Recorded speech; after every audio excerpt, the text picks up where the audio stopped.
What's up, otakus? How you guys doing? It's Friday,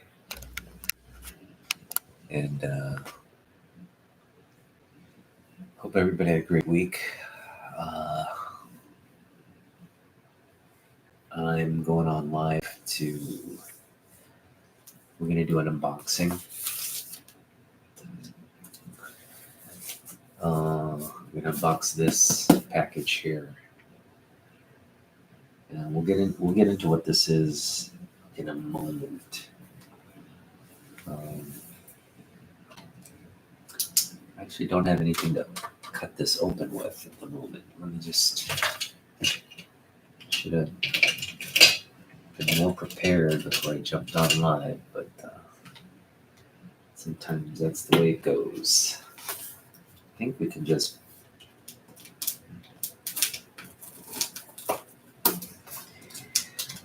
all right, let me just get something real quick to cut this with. Hang on just one moment. This might work. Sort of like toenail clippers here. All right, that seems to have done the trick. I think we're able to get it open with that. Hang on just a moment. One more little strip here. All right, so we're gonna open this one up in just a moment. I'm just saving the suspense on what this is. But this is going to be a fun show. And I'm actually thinking of kind of changing up the format of the show. And I'm thinking of going the podcast route. But it wouldn't just be me on the podcast. I want to bring on a partner. I want to bring a partner, and it will be comic book related content. But I figure, it's going to be like a weekly. I want to make it more consistent, something entertaining. So I'm looking for a partner to do the show with, and it's got to be just a good rapport. It's got to be like me and this person,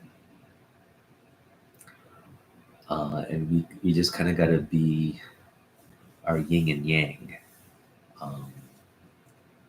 So I'm just trying to think. There's a couple of people I have in mind, but it's. I just want it to be a fun, where we can kind of rib each other. Like we have the same kind of humor, kind of the same kind of.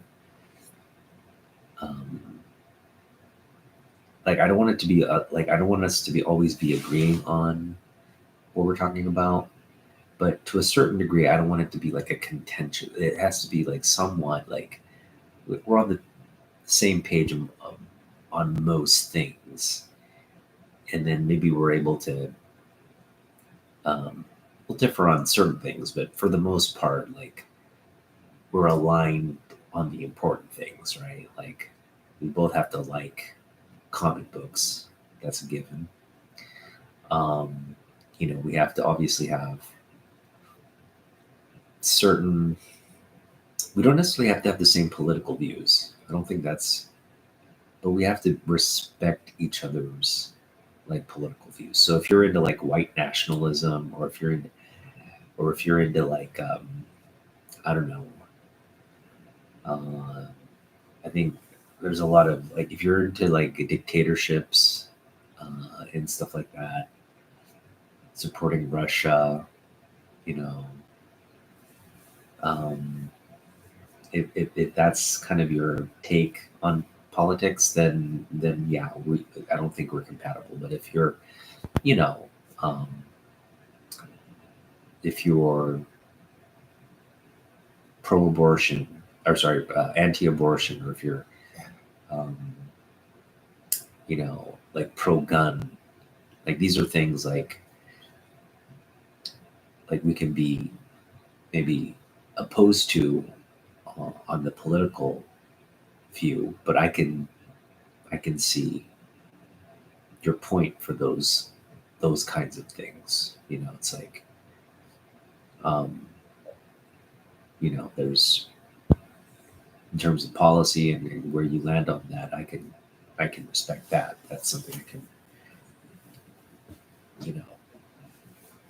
Um, anyway, I'm just having to kind of have these ideas floating in my head, so we'll see where that goes. But I do want the podcast to be a little bit more structured. So I'm going to spend a lot of time, um, kind of coming up with like large themes on topics that we could discuss. But for the most part, it'll be, you know, just the flavor of the day, flavor of the month kind of uh, thing. I should say week, since it's going to be weekly. We'll take a topic that's just kind of on the thoughts and minds of collectors or comic book nerds and geeks, and we'll run with that. That's kind of what's going to be the. So I think it's going to be a fun. Yeah, I think it's going to be really fun. So now, if it's going to be a podcast, we're going to do it like we're going to broadcast it live. I think it has to go live. Um, I don't want it to be too. I don't want it to be too like produced. I do want it to. I mean, we'll edit stuff out for the podcast version, but I think the initial kind of recording will go live, and then the edited podcast version is obviously going to be a live extension of that. We'll cut out what needs to be cut out, but for the most part, it's going to kind of remain fresh and raw in that sense. All right. Well, we've got a lot of stuff to get to. We're going to do a grade along. I have 1, 2, 3, 4, 5, 6, 7, 8, 9 books to grade on this session. And we've got a very small haul.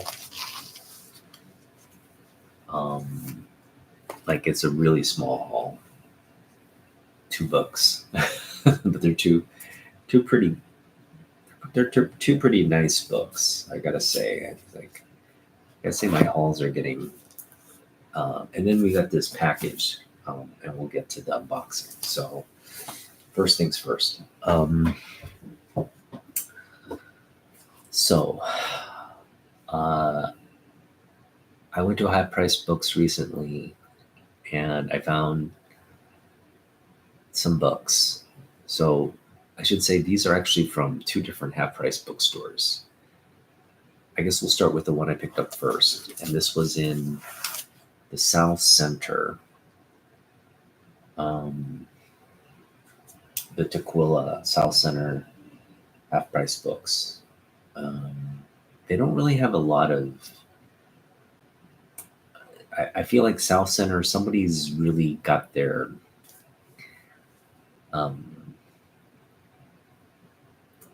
They've got that territory covered for some reason. There's just never anything really good there. But I was able to find this Future State Justice League Jim Lee variant of Wonder Woman.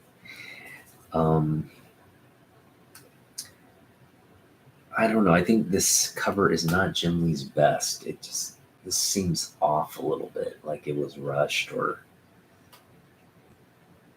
it kind of just looks. It's not the quality we're normally accustomed to with Jim. But I mean, it is a Jim Lee variant cover. I mean, you can see it right there. Where is it? There, it's a Jim Lee book. It's got signed and everything. Why isn't it coming into focus here? I figure if I'm going to do a podcast, I need to get like better equipment or something. All right, there you go. Jim Lee, William Sinclair. See, so just a cover by. It's another Jim Lee book to the collection, and the interesting thing about this one is it comes polybagged. So we have it polybagged, which is weird.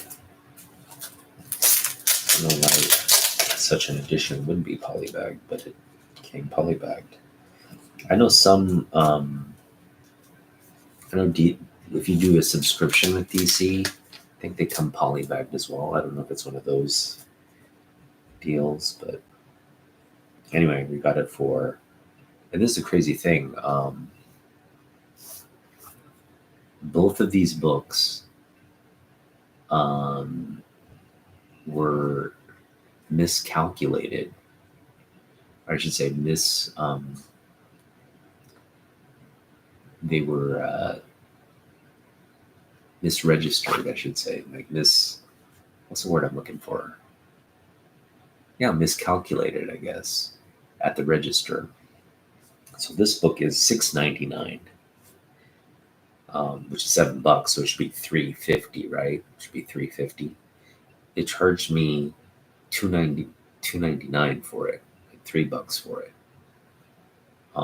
So half of $6, not half of $7. Not going to complain. So got this for $3. And then this is the second book. This was picked up in Redmond. And this is a $4.99 book. We're talking first print here, Strange Academy first print. Really nice grade. There is a tiny, like the minutest of little tears right on the top. It's because I guess someone was flipping over. And you know how sometimes when you're flipping over, it kind of catches and it kind of, there's a little tear there. On the back of the book, there's a tiny, the front looks absolutely fantastic. I mean, again, from the front, just looking from the front, there's spine ticks for sure. There's spine ticks right along here, but it's in the white version, so you can't really tell they're spine ticks. You just have to get really close to see. You can see them right there. So there's some spine ticks. There's a little tear in the back, really just micro tear. It's like less. It's like, I want to say it's like a millimeter. Like 1 millimeter to 2 millimeters. It's really minute. So overall, I'd put this I'd still put it in high grade. I'd probably have it at, I'd say 8.5, 8.0 or 8.5, somewhere in that category. And yeah, Strange Academy #1. First print. Big book. And it's available if you want it. You can offer me like a cash offer or a book off, like a trade offer. Yeah, the Jim Lee book is not available, but this one, it's for sale or trade. So yeah, I mean, I'll put the value at around 60, 50. $60, 60 to $50 for this. I mean, it's still really, again, really good condition. Again, just got that little micro tear in the back along with a couple spine ticks. That's about it. Non-color breaking spine ticks, I might add. So with the press, it's going to look absolutely fabulous. Okay, let's get to the unboxing. Now, I will say that this was, packaged pretty well, it looks like.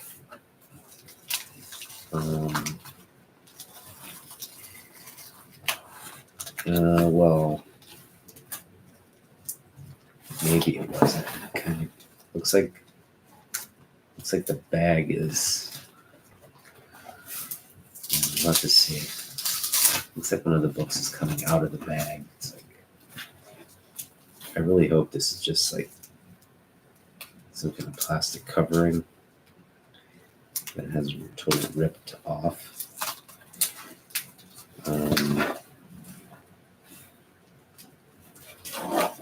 It doesn't,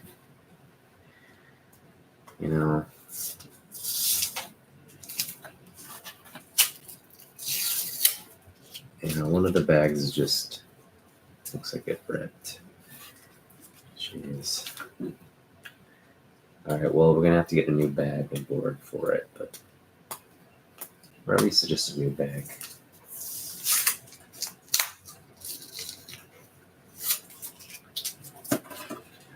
Some of these are damaged. All right, well, let me kind of go over what we have here.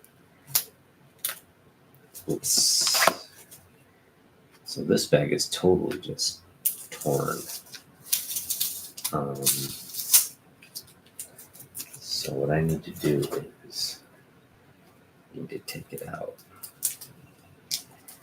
All right, just bear with me for a moment. We'll get to what these books are.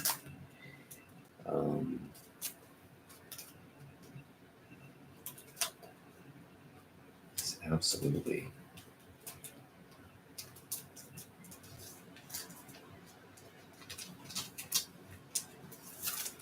All right. Get that over there.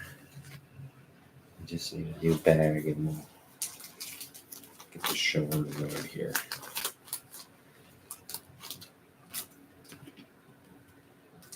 All right, so let me, yeah, the condition is just,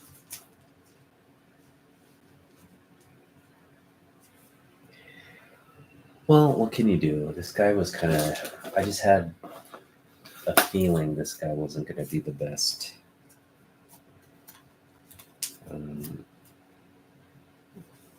Like the most trustworthy person to buy from.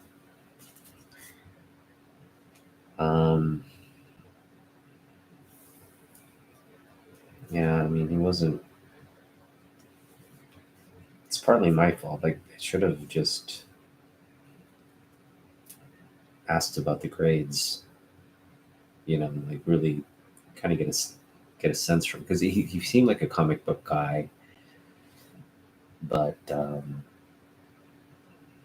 who knows? I'm just trying to look at this book now. This book is absolutely, this one's nice. It's in Mylar. That's good. This one has, this isn't a book that we were really necessarily interested in, but it came with a whole lot. So, God, I guess we'll reveal this one. So I paid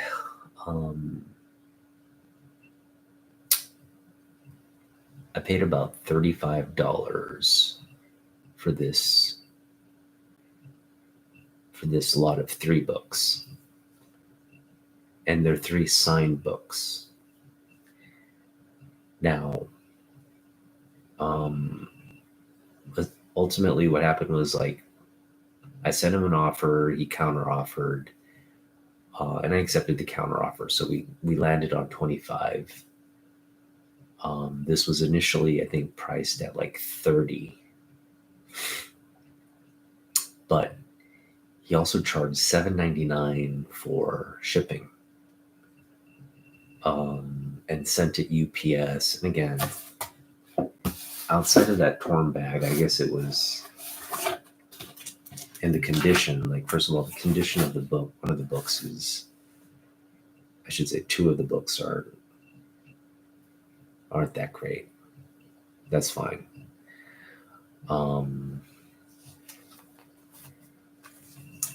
It's not really the condition. I mean, it's in decent enough condition. Let's just put it that way.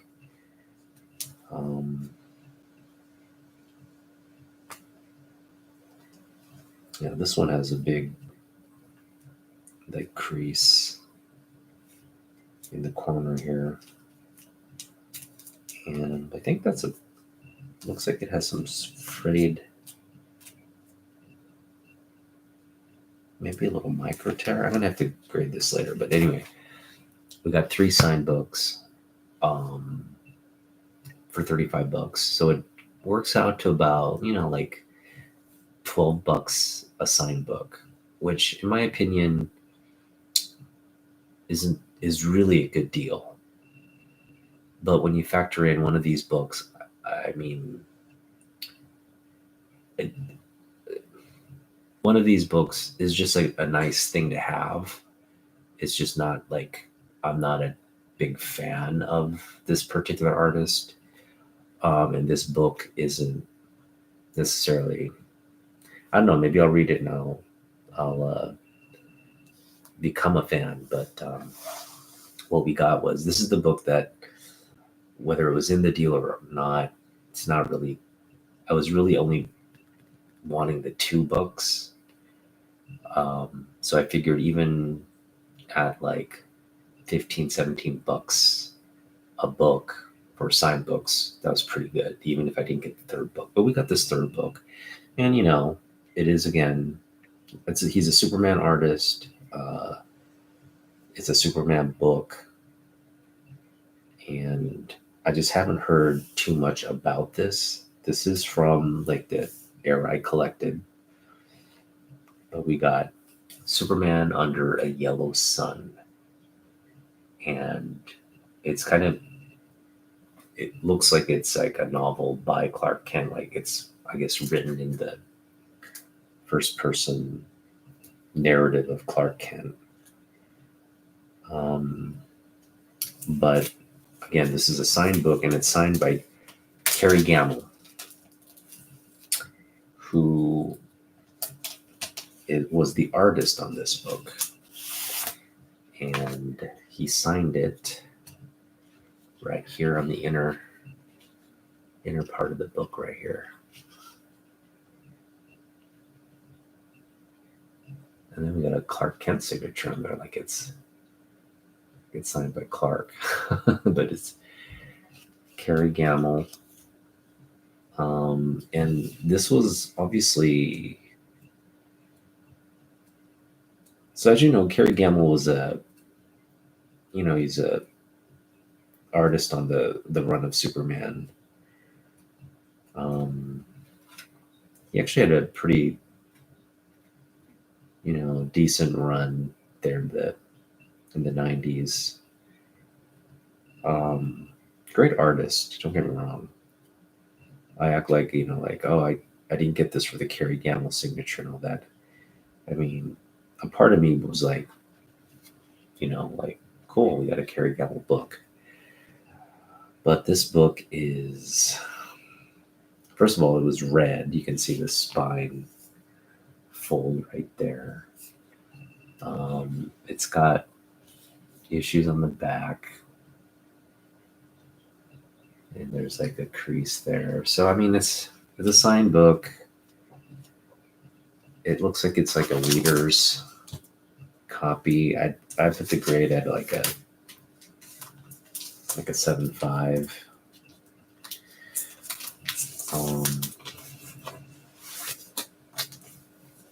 I mean, yeah, again, it's a signed book. And part of this package, but a little part of me is having a little bit of like, $35 is pretty significant. So these next two books really have to kind of make up the value, and they do. For the most part, they do. And in fact, this is actually a really cool book. It's a run that I'm collecting. I happen to have this particular issue in my collection already.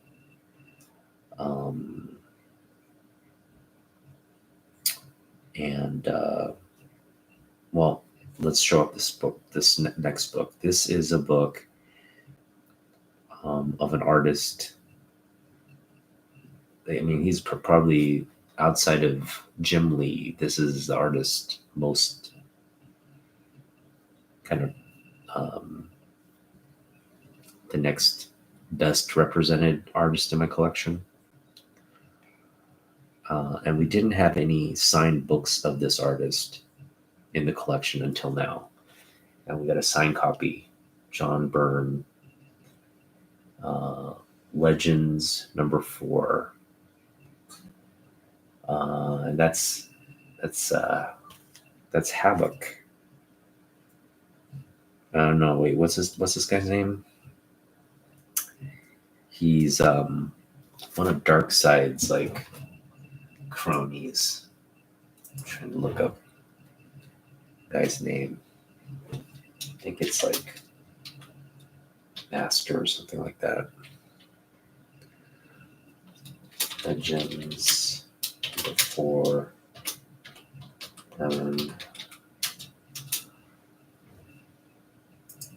Here we go. Yeah, Gordon Godfrey. G. Gordon Godfrey is the guy's name. What's his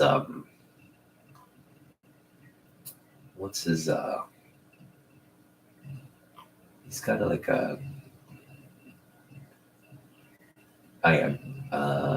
Glorious Godfrey is his like character name. He goes on Earth as, in this character is Gordon Godfrey.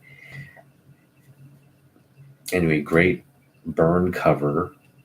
I do really like this cover. It's pretty gruesome cover there with everybody's faces on fire hanging from the rope. But yeah, I mean, we got this for that super killer signature there. So my first John Byrne signed book added the collection. And then again, it's a book. I wish it had been on a book, like a little bit more key, because it's not even a key book in this run. But again, calculating, doing the math and stuff, we paid, let's say, $15 for this book, right? For a Byrne signature on any book for $15 is, in my opinion, worth it, because I would have, had to maybe pay for a signature anyway. I think Byrne signatures would go for more than 15. And again, it's a book that I collect. This DC Legends run is just a great run. So yeah, I was happy to add that. Now the condition is not that great though. It's a signed book, but I mean, there's I just want to see if it's a tear or what. I don't think it's a tear, but yeah, it might be a little bit of a tear. No, it's not a tear. That's a good thing. It's just looks like it needs a press, just crunched in the corner there. You can see. That's it. And it's, I'd say even without that crunch, it would have probably been, an 8.5 at best. I mean, it still has the potential to be high grade. I think you could press most. That can probably be pressed out. It's not color breaking. Yeah, it can probably be pressed out. So there's still a little bit of. Yeah, the back looks. Yeah, it looks like the back has a little bit of a staple pull tear. That's fine. Yeah, like, it's just beautiful interior work though by Byrne. Yeah, this is just a great book to have signed. So, um, it's in good enough condition for a signed book to have, and I think I got it for a great deal. I'm not gonna, I'm not gonna give the seller the best um, review, but I am definitely gonna, I'm not gonna like send this back or anything, like have any regrets. I got it. I mean, I think $35 for 3 signed books being shipped to you is not bad. You gotta figure in shipping on orders like this, right? And you don't want to pay for it, but sometimes you get stuff like this, like these signed books and whatnot. You got to do it, and for the most part, I'm really, I'm liking this book. Nice job, Byrne signature there. Great cover, great interior work by Byrne. We got Superman on the cover. It's kind of front and center. His face burning. That's just a great book. All right. The third book, and this looks to be in really good condition, not red. Yeah, I'd say, well, there's a little bit of a nick on the top corner. The signature looks good. It's in gold pen. That's what I would have think the ideal thing to sign this on. So this book was signed on December 10th, 1993. And it was part of a Comic Mania and Sports World event. Sorry, Comic Mania and Sports World. That's the name of the comic shop. And they had this certificate here. This Deathmate Black was signed by Jim Lee and/or Mark Silvestri and Homage Studios on their Killer Instinct World Tour at, and then it gives that location. So 90 signature here of, no, not Jim Lee's, but the next best thing, Mark Silvestri. You got a Mark Silvestri signed Deathmate. That's pretty cool. And again, like these 2 books, like around $15 each. These are both books I had growing up as a collector. And to have them, now both signed copies for 30 some bucks. And again, we got a third book. I don't want to diminish this book any, but this isn't really the book we were targeting when we saw this post. It was really like 25 for these 3 plus that UPS shipping, which is again $8 for UPS shipping is something we can do without, but it's the only way to get this book. So, but yeah, I figure we got a really good deal on these books. Yeah, no major keys or anything like that, but we got Byrne and Silvestri signed books. So yeah, overall, just pleased. Uh, this guy had it in his collection for a very long time. I think he just wanted to sell, and which is fine. You know, I just wish they were kind of in better condition. You know what I mean? Like if they were just like high grade books, not books with like this Death Maiden is actually pretty high grade. She's got like a little nick in the corner on the spine part, but it doesn't look like to have been opened or anything or read.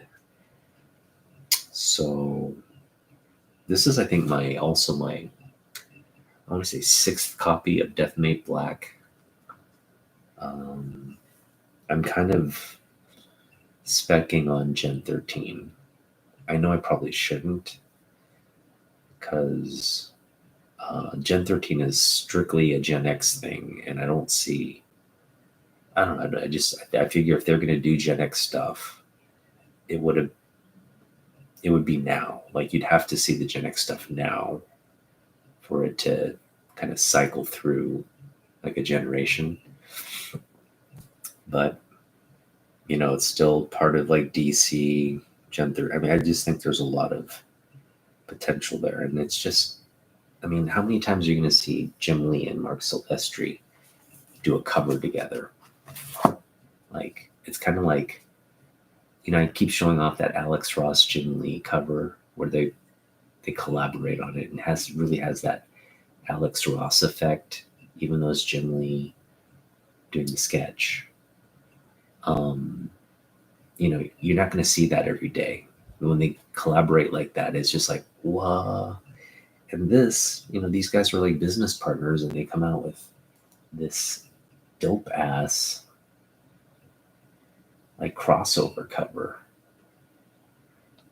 And you got them right there, Jim Lee Silvestri. So that is just absolutely phenomenal. So apart from the major, key of this book, first appearance of Gen 13, yeah, it's just one of my favorite books because of the cover. And now we have a nice Mark Silvestri side. So I mean, the other logical thing to do would be to get Jim Lee's signature on this and just kind of complete it. This would make more sense. Obviously, it wouldn't be. I mean, no one in the future is going to know if it has a certificate. People are just going to assume, and they're both in gold because I'm going to get the gold signature or the silver. But if like Jim Lee signs it, actually people will know because it won't be his 90s signature, it'll be his modern signature. But maybe future people won't really hone in on that fact. But yeah, like this is a nice book. I mean, would I have ever selected this book to take with me to like a Mark Silvestri and Jim Lee signing? No. But what's nice about this is a Mark Silvestri signature from a time and period when these two guys were just very busy promoting their companies. So, all the signatures from the 90s have, I think, added, it's like when these guys were at the height of their, I don't want to say height of their careers, but a height of their careers where they were, doing the due diligence to really build a bridge with their fans, right? Like this is just all fan service. When you release a book like this and you go on this signing tour, that's a special period. And all those books, the books that collectors have kept all these years and stuff, I didn't have an opportunity to go and see Mark Silvestri. I mean, I take that back. I got a book signed by Silvestri, but it wasn't during this period. It was around this period for a Spawn book, but it wasn't on this Deathmate tour. And what's up, Miss So? Are there tons of live shows on Friday night? I'm competing with everybody, huh? But yeah, I'm really looking forward to your YouTube content. I know you said you got some books to show off and share, so please let me know. I think I'm following you and have notifications on, but please let us know when you're planning to, if you're planning to go live or if you're planning to do a video and when that would be. So we definitely don't miss. But anyway, recap. We got 3 signed books, paid again about $35 with shipping and everything, tax and shipping. And for the most part, I'm really pleased, especially with these 2 books. I mean, these are just, I think anything signed by these 2 gentlemen, my, two guys that just really got me into comic books. Probably, like even before I started reading Jim Lee, these 2 guys was kind of like my initiation to, DC and Marvel, and yeah, and X-Men. Like, actually, I should say these 2. Whoops, sorry. These 2 guys are the reason I love X-Men. All the classic X-Men stuff from John Byrne, and then when I was reading X-Men for the first time, Silvestri was really the artist propelling that when I was getting into them. This was around middle school, mind you. And so, yeah, that's just, for me,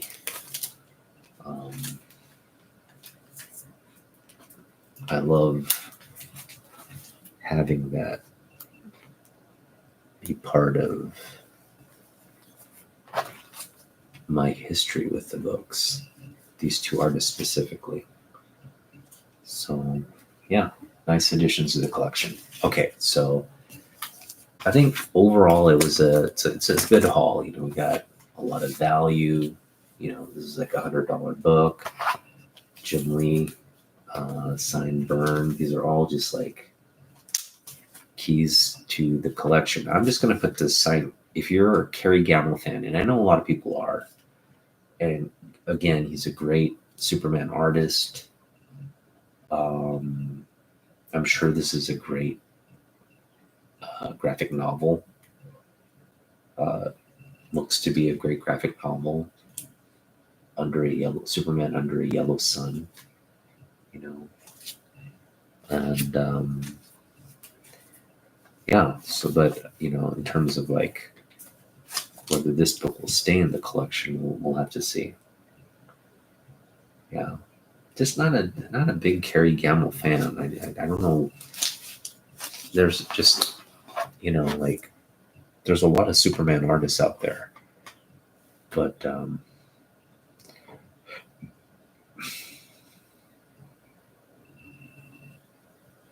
yes, show the boxes. Have a good phone call with Mom. Say hi. Tell her I love her.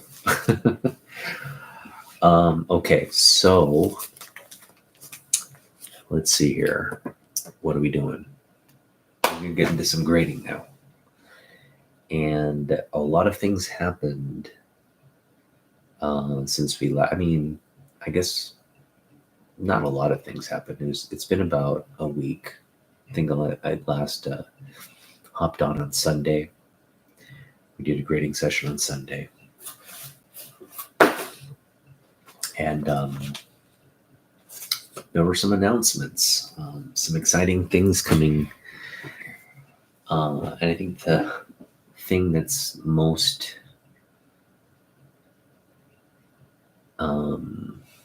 catching the attention of collectors is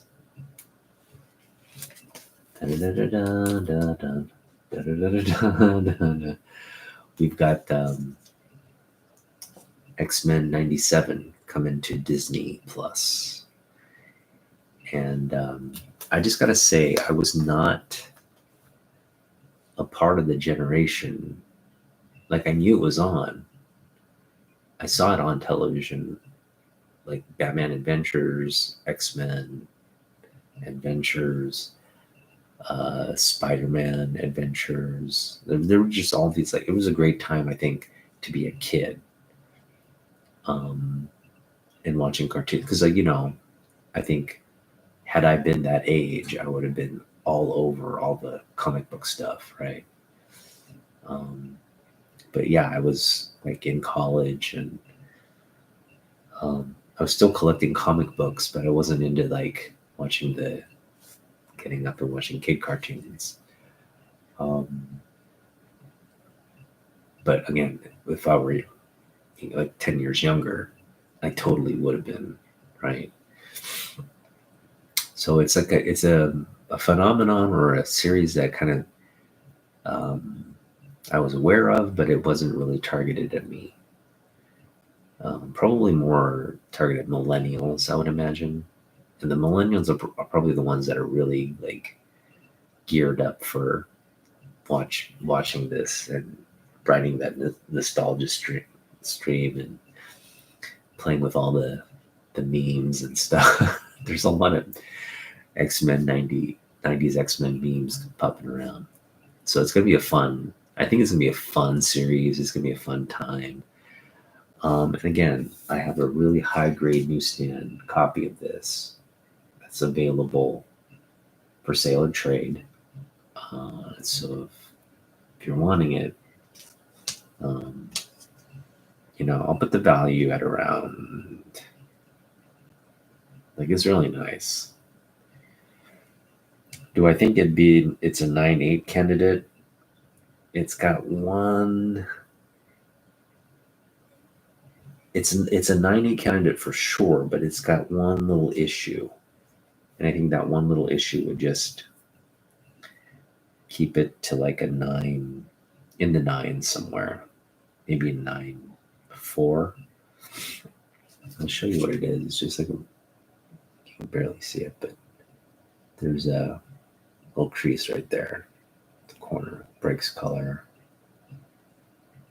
That is the only issue on this beautiful book. I mean, if you look at the spine, just flawless spine there. Corners are sharp.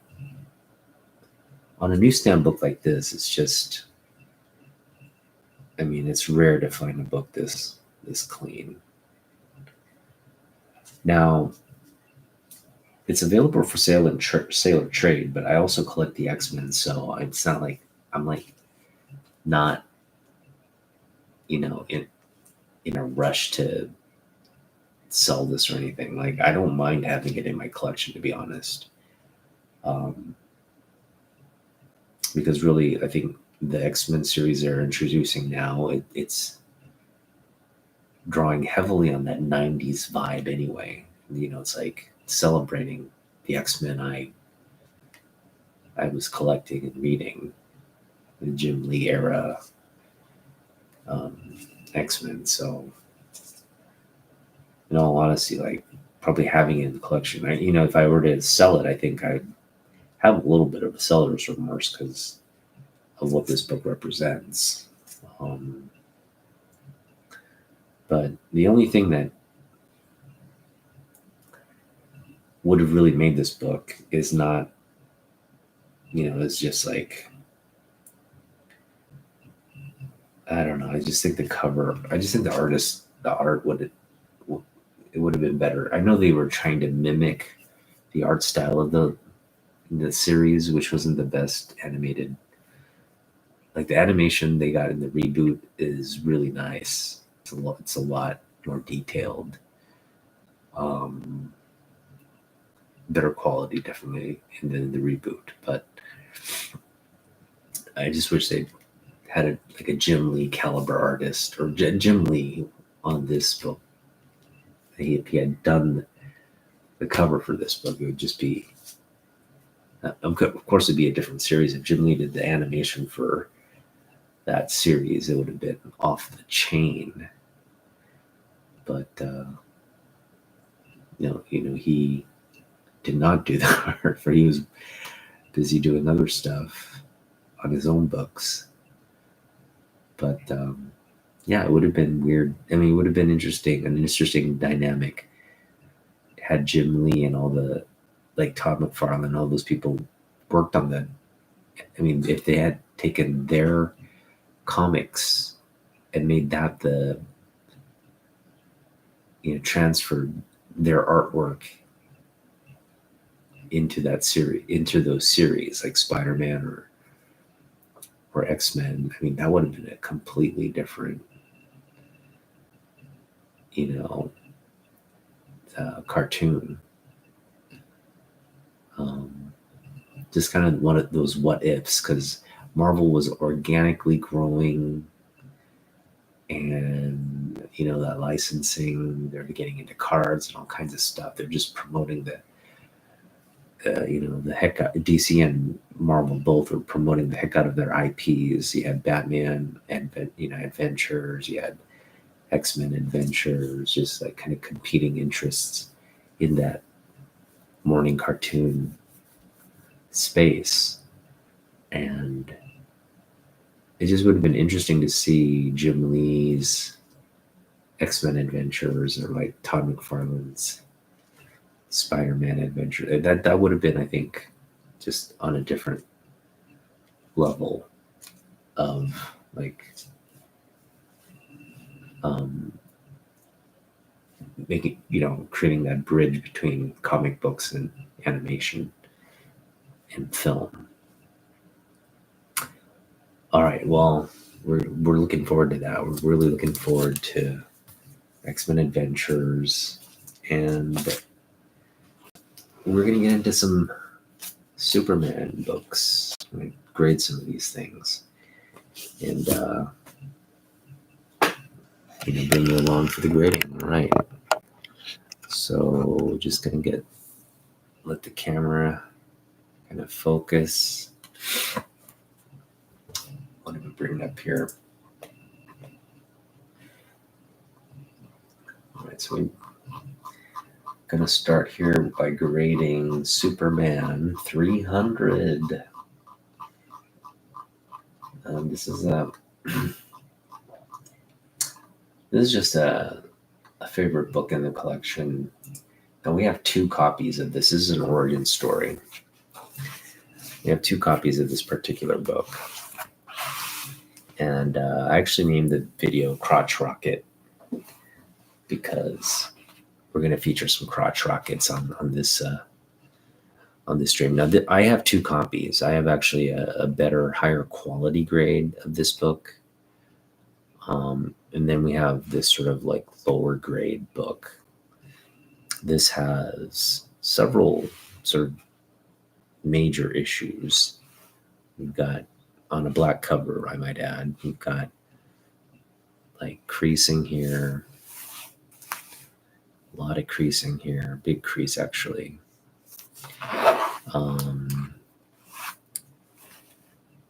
There's, spine wear.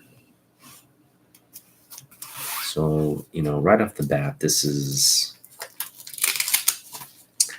I would say a 4.0. And I think it can stay a 4.0. It obviously needs a press. It's very, someone just loved the hell out of this comic book, which is understandable. So Superman in 2001, how ironic. Such a, this is a Bronze Age book.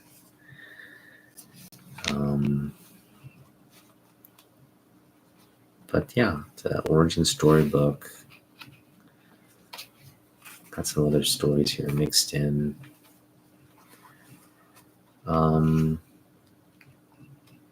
interior part of the book doesn't look to have any like ripped pages or anything like that. There's no rips in the book. Cover still attached. Got a date stamp on the back. You got some kind of stain here also, right there. I think I can get that off. Let me see if we can get a little spray action here.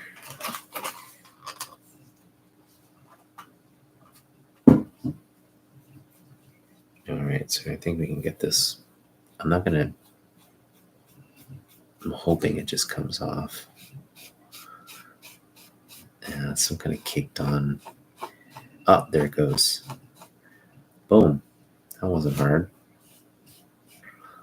So that looks a little better. Some kind of like kicked on dookie. It's off now. Well, a little remnant remains, but just persistent. There, now it's clean. All right, so that looks a lot better. Yeah, I'm gonna stick with my initial impression of the book. I think a 4.0 is in order. It can stand to benefit from a press, obviously. And I just want to get these corners. All right, gotta do some wood glue time with the corners here, but we'll get those corners nice and sticking in place. And then we'll, again, I feel if we press the book, 4.0 is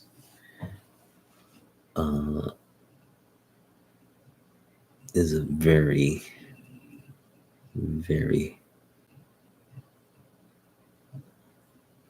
it's a 4 as is with the press. I mean, we're talking like could go up to a 4.5, possibly a 4.50.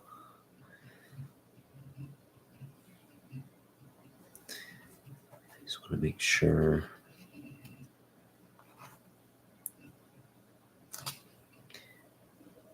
Again, I would recommend, I know I've shown this on several occasions.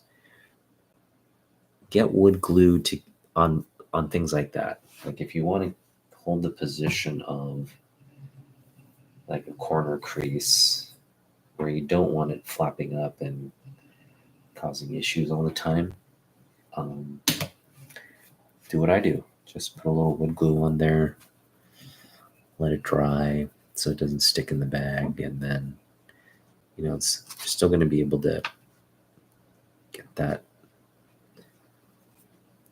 But see how it's kind of remaining rigid now, and it's just going to dry on there, and that wood glue is just going to act like pulp to a degree. It's not really going to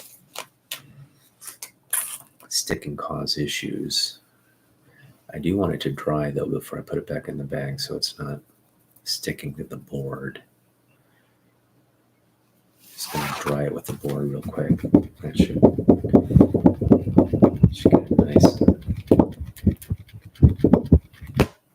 Just do a little finger dab. Yeah, that should be good. All right, so yeah, I'm going to go 4.0 on this book.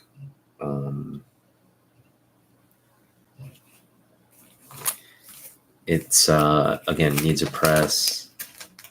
The only real issues are sort of like, well, I'll go 3.5. I think 3.5 is probably the fair grade. With a press, I could see a 4.0 being. I think a 4.5 could be a little bit of a stretch because this crease right there, that's a pretty large crease. So 4.5 might be a little out of reach with a crease like that. But yeah, I think 3.5 is probably fair with the press. It can be 4.0. So we'll go 3.5. I don't think that's too harsh of a grade either. Now my other copy of this is definitely like above mid grade. I would say it's like maybe a 6. 6 to a 7 grade. But we'll get to that one later as we get through, go through my books. That one, I think, is something that we'll get to eventually. I want to move my John Byrne comic real quick to another bag and board so that it just presents a little better. So just give me a minute here.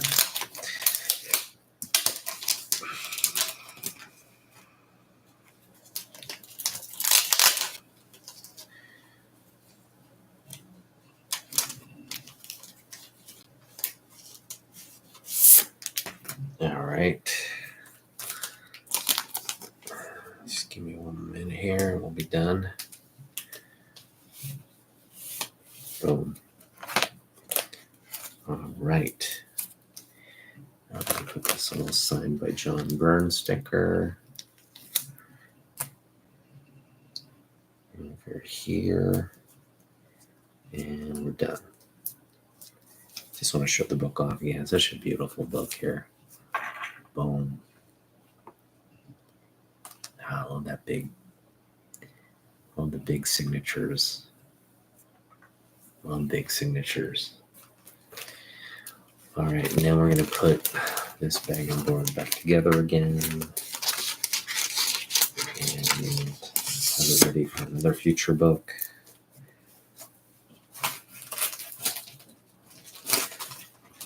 Boom.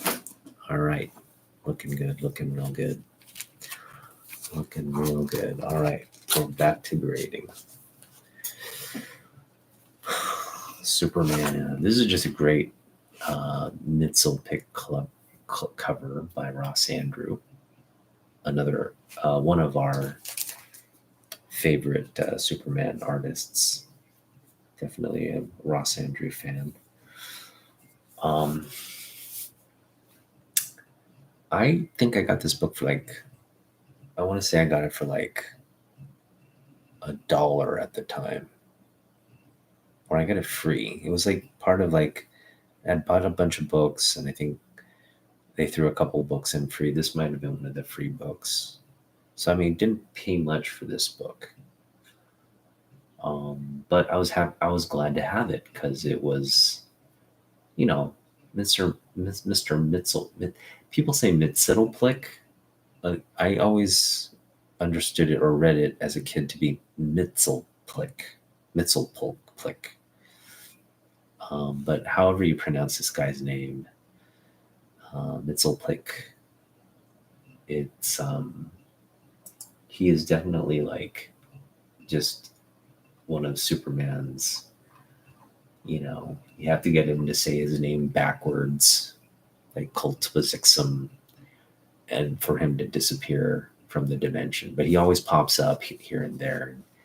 It's this he uses magic and just messes with everybody until you get him to say his name. You trick him to say his name backward. So I know it's really past 2 or 3 appearances, it shouldn't be a storyline anymore. And in fact, I don't know if we'll ever see this guy in modern day. I just can't see him being used in a movie or anything like that, because it's just such a dumb, it's just a dumb story, story vehicle to getting a guy to say his name backwards. It's just dumb. But it's fantastic at the same time. It's this is why we love Superman. You just have all these great Bizarro, Mitzelplick, just all these great, quirky characters. All right, so let me get here. This is Superman 335. And I do not have Superman 335 for some reason. That is just weird. I should have it as part of my collection. I don't have it marked here. Huh. All right, well, I'm just going to I've got to have this book somewhere. I'm going to look for Ross Andrew here real quick.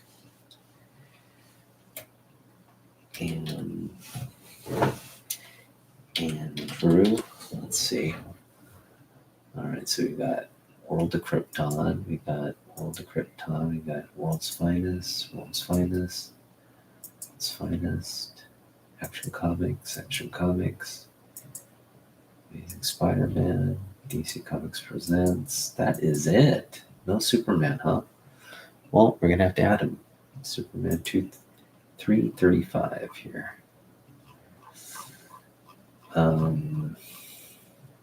Just give me one quick second so I can add this and then we can get to the grading. Superman 335. Okay, here we go. Just insert one line here. And then we're gonna copy and paste in. This is from 19 May. I have to look up the specs on this book. Just give me more. Superman 335. That's something we can go over, actually. The specs on this book.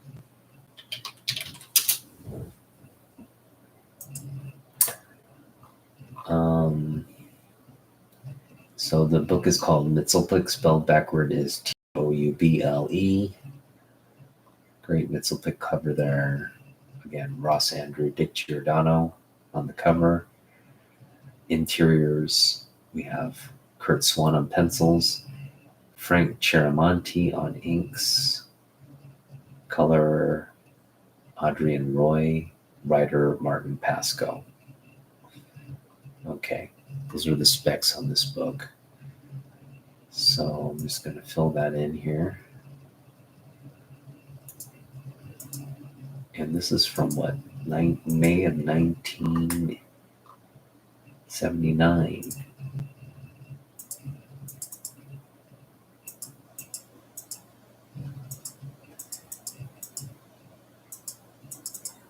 Come on.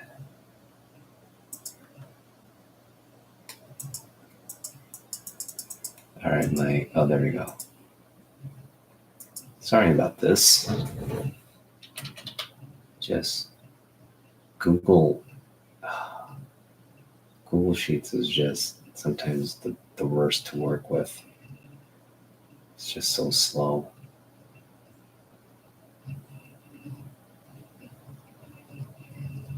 All right, so what are you doing here? Seriously? Please tell me you at least saved all that work.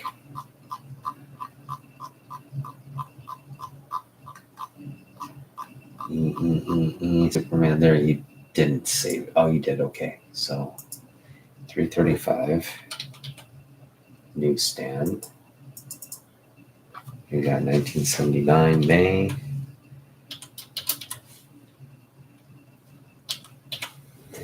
We got Kurt Swan on pencils. We got Ross Andrew, cover artist. Frank Chiaramonte on inks.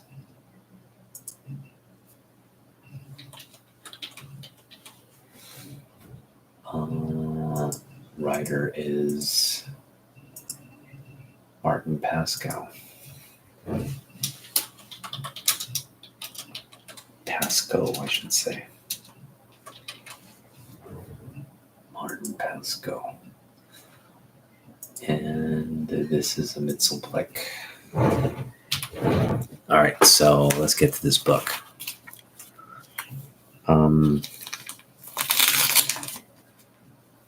I'm just going to off the bat say this is like an 8.0 copy.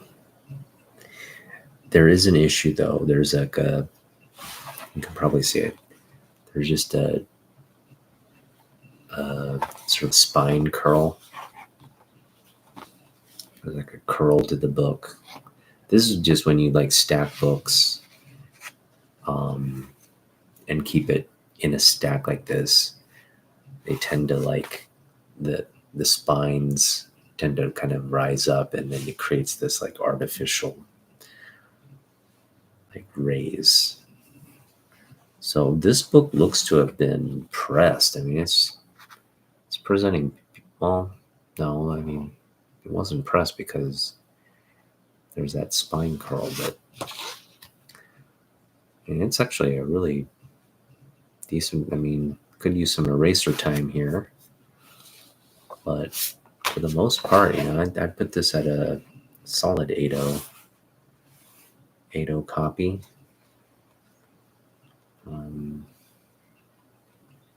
Got some writing here on the top here. 50 cents looks to be just maybe some comic book writing. Great Kurt Swan, Bronze Age Kurt Swan art here. Nice ads. Nice got some Linda Carter action there. Boom. Got a little bit of everything.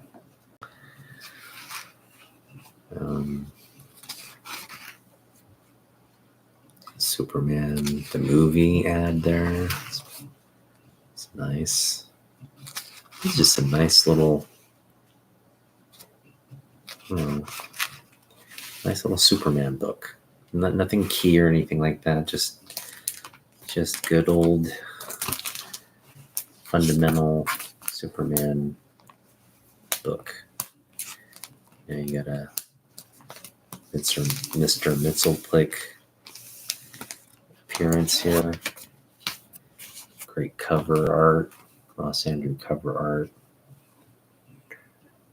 Look, Superman, I turned the dainty planet into a real newspaper building. So imagine what my magic powers can do to you. That's just great. All right, so we got, we're landing on like a, yeah, I'm gonna go 8.0 on this. There's really nothing outside of that little curl there with a press. I mean, this thing would look really, present really well and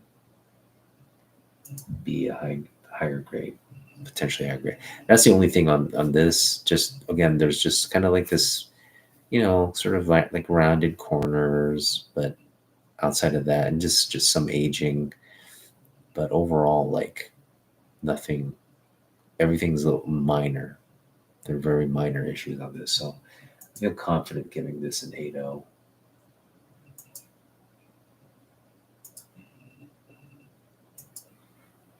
And that's what we'll do. Give it an 8.0 grade.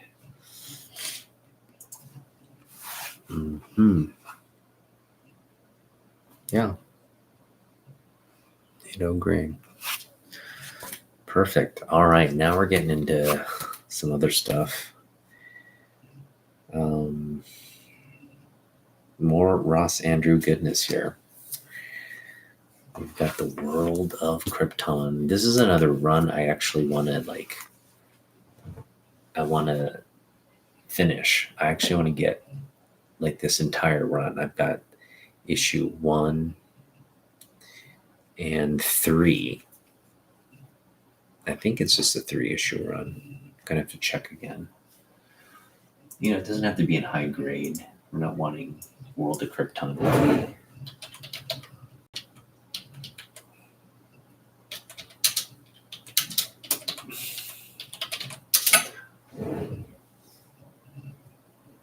Here we go. World of Krypton. It's a 3-issue, 4-issue. What is it?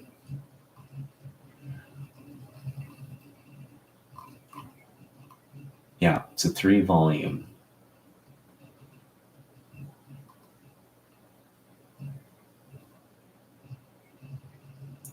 Hang on.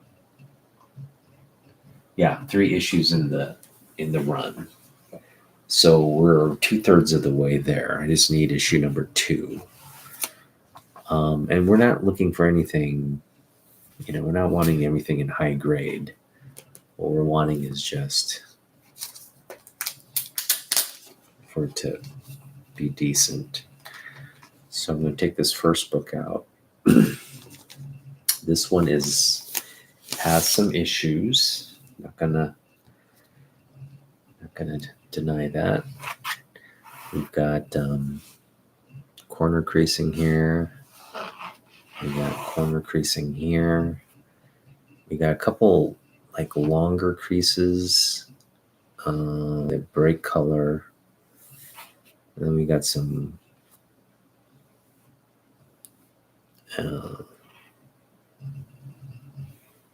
like writing, not writing, but we got writing indents, like somebody marked like a pen. You can probably see the book. So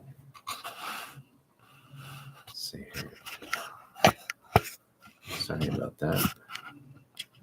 There we go. So I'm just going to pick it up and show. I show it in the light here. You see that? Can't see it right now. Hang on. There it is. See that big streak there? So yeah, I mean, this definitely needs a press. This is definitely a book worth pressing. But this is the sort of the story of Jarrell. And it kind of is just giving sort of events leading up to the destruction, like the life and origin story, I should say, of Superman's dad. And it's nice that he just kind of, Superman gets to go back and observe all that. Oh, look at this great ad with the Superman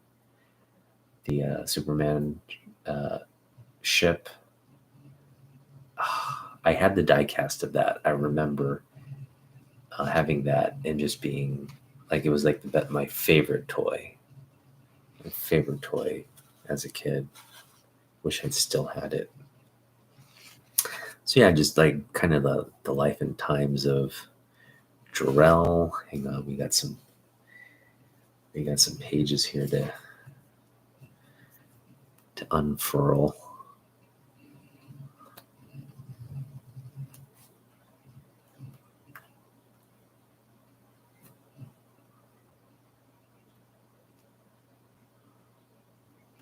And then we can do it with the glue. This glue's nice and sticky now that it's kind of drier. Should serve our purpose well here for unfurling and keeping. There we go. That's kind of how we want to do it.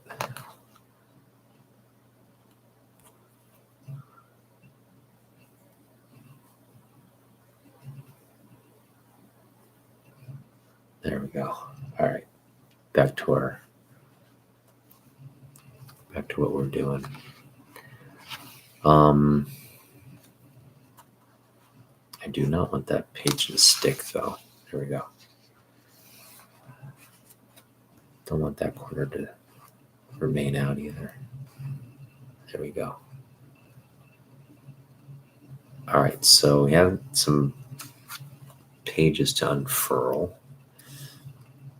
I'm glad this was a very loved comic book. First off, we got some incredible art. I gotta give you the specs on this book here. So we got some talent. We got some super talent working on this book, and cover artists. We got our duo here: Ross Andrew, Dick Giordano. We got Howard Chaykin on pencils, Murphy Anderson on inks, and Paul Kupperberg doing the writing. So this is just, this is a kind of like a labor of legends here, working on a nice Superman book. There we go, got that loose. There we go. We got some page issues here. A lot of just Gotta get these unfurled. Keep that down there.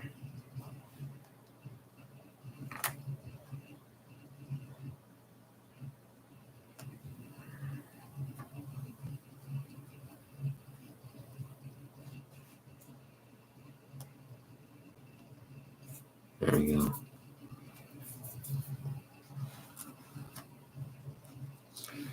So I've just got to say, Jor-El and his wife look like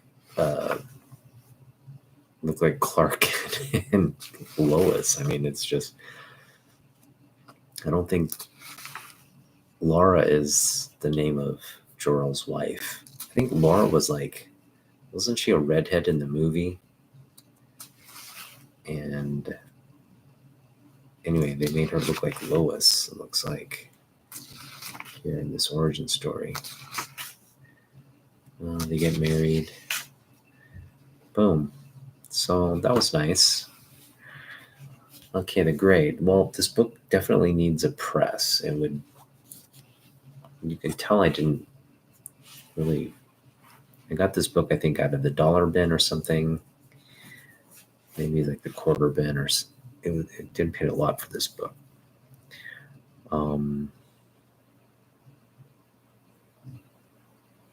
But yeah, with the press, it would definitely benefit. But with all the creasing and everything here, I'm going to put this at a 4.0.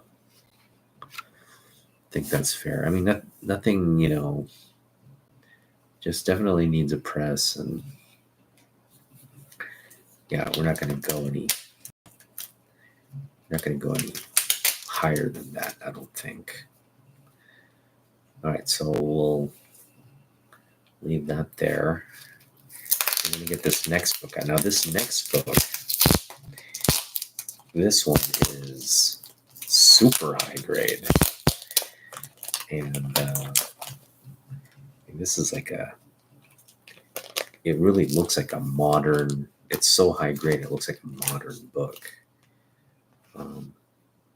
So I'm going to show you what this book is in just a moment here. And yeah, I'm also kind of compared to a book I had earlier. So this one is just absolute, and this is like one we pulled out of the quarter bin, surprisingly. But I mean, it's in absolutely fabulous condition here.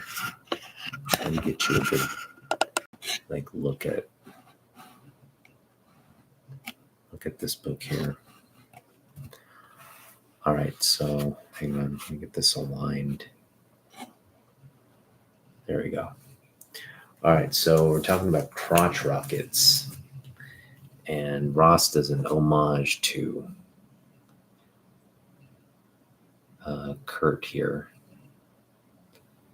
So we got the homage happening here.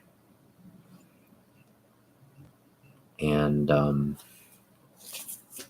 again, like I said, this is just absolutely pristine condition for a Bronze Age book that we pulled out of a quarter bin. I was really very, very happy to find the book. I mean, it's got one spine tick here, but it's so smooth, and I mean, there's really nothing wrong with the book. It could stand to benefit from a little bit of a press or some edge. Actually, there's a spine area here, spine tick here. I'm gonna just raise it up and show you the spine. So it's it's got some issues. It's got a couple of spine ticks. I'm trying to show you there, like in the light. It's got there's that crunch there. Oof. But it's not color breaking, so in terms of pressing that out, that can get pressed out. Everything on this book can really be pressed out, but not much needs to be pressed out. It's beautiful. I mean, I think the hope for Superman fans like me is that books like this will have like a revival. Now, I know there's a lot of Superman books out there for collectors to key in on. And to be honest, it's a book like this maybe wouldn't get attention unless they made a movie specifically about Jor-El, or maybe brought this specific story to. Yeah, I mean, I'm going to put this book here at a 9.0. With the press, it could, I mean, you're talking like potentially be super high grade. So let me just grade these things real quick. We had a 4.0. And this one's going to be the Crotch Rocket homage is going to be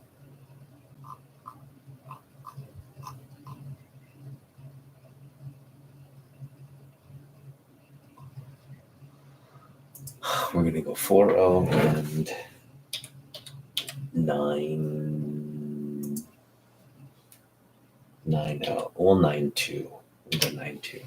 With the press, I mean, this thing, given the age of it, should be a 9.8. With a really nice clean press, there should be a 9.8. It's just, I mean, it's clean. It's vibrant. It's got the gloss. It just looks like a modern book, to be honest, on this great one. So again, just really, we love the book because of the cover and the story and the interior. I mean, everything about this book is just great, right? Kupperberg, Andrew Chaikin, Chiramonte, just like legends that worked on Superman. So all we need is issue 2, and we'll complete this little mini run set. But yeah, got these really cheap, so I'm hoping to get that second one. You know, if we find in a dollar bin or something somewhere, we'll pick it up, complete it. Just beautiful artwork here. All right, World of Krypton was just so popular, they brought it back. This was in the 90s, or the late 80s, I should say, 87. And lo and behold, who do you got here? Byrne and Mignola. This is Byrne and Mignola. You can see Mignola's, this part here looks very Mignola. That's a Byrne Superman, but it kind of blends into Mignola artwork. Another, I'm not even going to bother taking this out and grading it. It is, I'm going to put it similarly to the book we had before. It does have a crease here, but it's not color breaking. So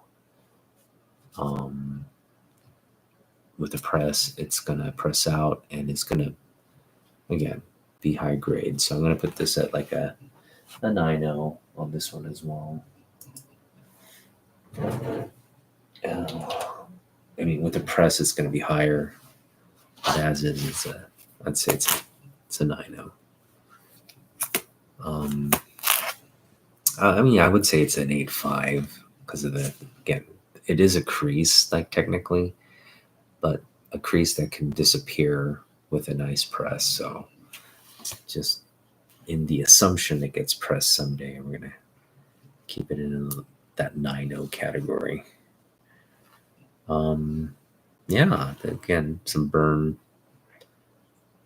Superman goodness. Anytime you can get Byrne Superman is just, that's kind of like you know, well, let's not come up yet, but for me, like, I mentioned this before, like, if you're going to be a comic book artist, you have to be able to draw Superman. I think that should be like that. I think that's the litmus test.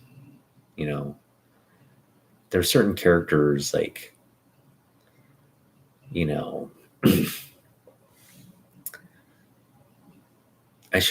know what, I shouldn't say it's a litmus test for greatness. Like, it's not the litmus test for being a great artist by any means.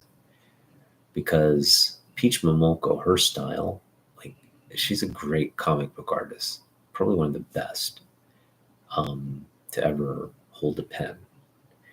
But I can tell you right now, like, her Superman would not be, she would not do a good Superman. And there are just some artists like that, like, you know, who else? Rob Liefeld Superman would look horrible. Todd McFarlane Superman, I've seen it. Todd McFarlane Superman looks just dumb. And I could see Mark Silvestri doing a really good Superman. But I mean, that's what I'm saying. Like, there's this sort of like, I think the litmus test for a comic book artist, you got to be able to draw Superman in the way, because that shows your range. If you can't do Superman, the anatomy, just the look, and all that, then, you know, it just doesn't show your range. Because at some point, he's the industry, right? He's the superhero standard. So it's kind of like, if you can't really draw him well in a comic book, then, you know, that says a lot. That says a lot about what you can do in comic books. And it's by no means is it an easy assignment, because you're literally just, you know, you're essentially like paying homage to the legends that built this character, right? It's just a lineage of people who worked on this book. So I think anybody who is in the industry eventually wants the privilege of working on a Superman book. Everybody does. Not everybody gets that opportunity. But anyway, I'm kind of, all right. See you later, Miss O. Have a good night. But I mean, if you're talking about standards for this character, like artists who set the bar, or set a high bar for doing Superman, you gotta put Byrne on the list. You gotta put guys like Kurt Swan, Ross Andru, Jim Lee, and our next book here, Neil Adams. This is a high grade book. I don't even have to take it out and show it to you. I just love this cover. I don't know who any of these Supermen are,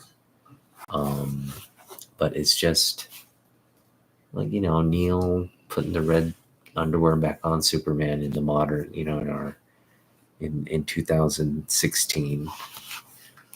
That is Neil Adams and Alex Sinclair working together on this book.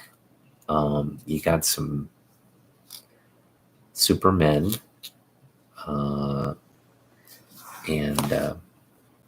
yeah, it's a story written, and Adam Sinclair. These are the two guys working on the book. So it's Adam's pretty much doing everything, right? Writing and illustrating it. I just love this cover. It's one of Neil Adams's great works on Superman, in my opinion. Over his, you know, like, he started working on Superman in like the 60s, right? So we're talking like 50-year career here being celebrated just on this book. the representation of this book alone. So 50 years of honing your craft and on a character. Yeah, I mean, part of me, like, I know a lot of the hobby considers Neil Adams, his sort of character, to be Batman. I would disagree with that. I think Neil his character is more it's more Superman than Batman, but you know, that's debatable, and definitely there's good representation on both sides. I'm just interested to see, like, if you were to ask Neil, like, maybe there's an interview or something where he's asked this question, but if he wanted to be remembered for one character, which character would that be? And I don't know, I just have this sense that he would say Superman over Batman. Now I know he's more known for Batman because of the his run on Batman with Denny O'Neil, but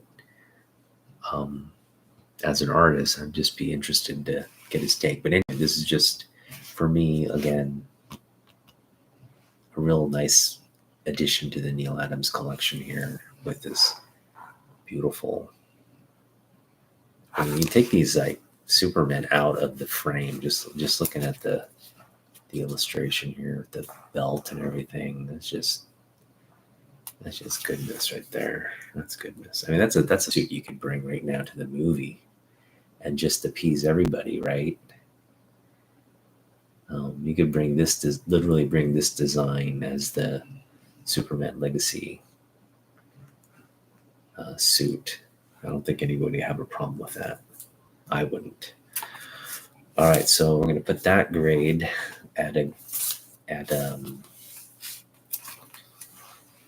going to put that grade at a 9.6. That's called Supermen. That's Superman. That's Supermen.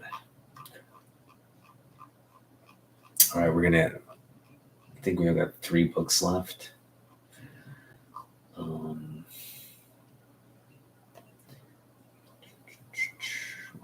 Why don't I have Supermen?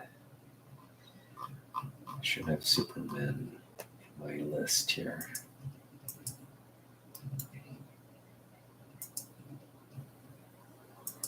All right, I got to do this first. I just can't.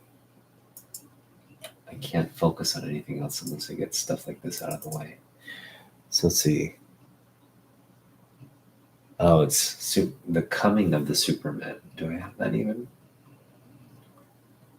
I do. Okay, here we go. Let me take. So I'm going to undo what I just did. Here we go. Superman, the coming of the Superman. Yeah, I got it there. All right, so we're going to grade this. We graded it a 9.6.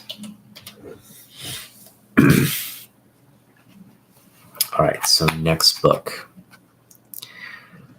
This was, shout out to my boys, Fanboy Prime,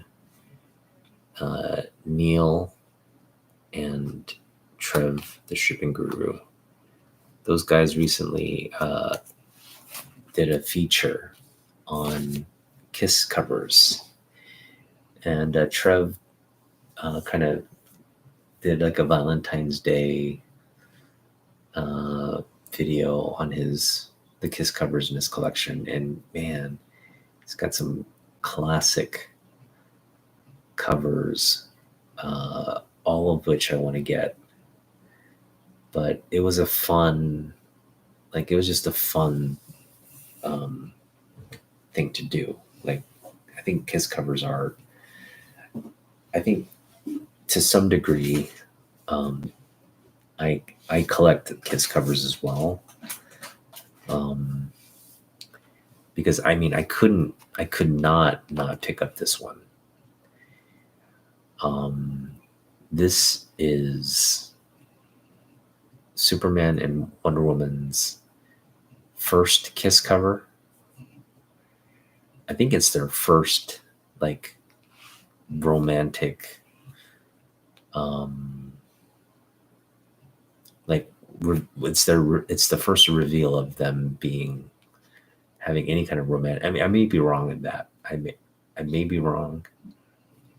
I know they've been featured together many times before this, but I think this is it's got to be one of the first times at least that they were kissing, right? I think it's the first time I've ever seen them kiss. And I just love this cover. It is like a Valentine's Day cover. It's springtime in DC. You got the cherry blossoms, the sakura in bloom. And then you got Steve and Lois being like, what the fuck, man? They're not even trying to hide. But again, beautiful Ross Andrew cover here on a book. I actually want this book in higher grade. I would love to get this in like a 9.8 or something. Just absolutely one of my favorite covers. So let's grade this book.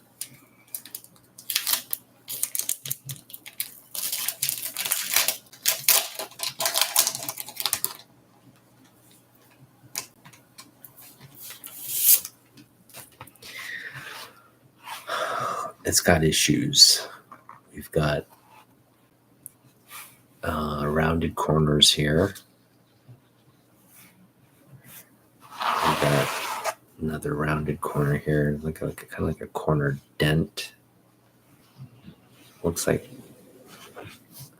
there's a corner furl too. Let's try to get that unfurled here from the inside. Eek, it's tough. I don't think that's going to unfurl. There we go. We got it. It's tough though, because it could just lop off. Got to be very gentle. Okay. Well, it's going to furl again because it's again just pressed down to. Anyway, this bottom one's the same issue here. I'm going to show you what I'm working with here. This one's not as bad, but there's a little bit of furl there as well. Okay, so we got corner issues there. We've got a little bit of staple creases here. I shouldn't say little, those are kind of major staple creases. So this is just based on these issues, this is like a 7. I want to say 7.5, 7. 7, we'll go 7. Oh man, look at that. Beautiful interior work. Super Prisoners of Love. I love it. Love it. Kurt Schaffenberger interiors. Man, classic stuff right here. You're getting a nice little treat here. DC. Nice 80s stuff in here as well. Boom. All right, so it looks like something Tunnel of Love. Looks like some kind of looks like whatever possessed them to make out. It looks like it was Cupid. They snap out of it. Oh yes. Oh yes. Superman. What's going on here? This is a kid's book. Come on. Let's keep it PG. Yeah, beautiful stuff. And yeah, nothing outside of, again, the back cover looks incredible. Well, we've got a little crease here on the corner as well. But nothing that would, I would say it's in the 7570 territory. It obviously could use a press for the corners. And this is one of those instances where if you don't get this unfurled and you could just really press the corners.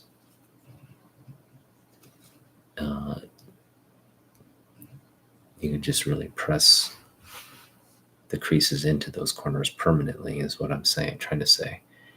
But yeah, overall, I think 7.0 would be fair on this book. With the press, I think there's a potential for it to be a little higher in grade, but it's gonna be between like a 7 and an 8 at the end of the day. 7 as is, 8 with a really good press. Yeah, I mean, like, just a fabulous Ross Andrew cover there. And I think there's two camps. I can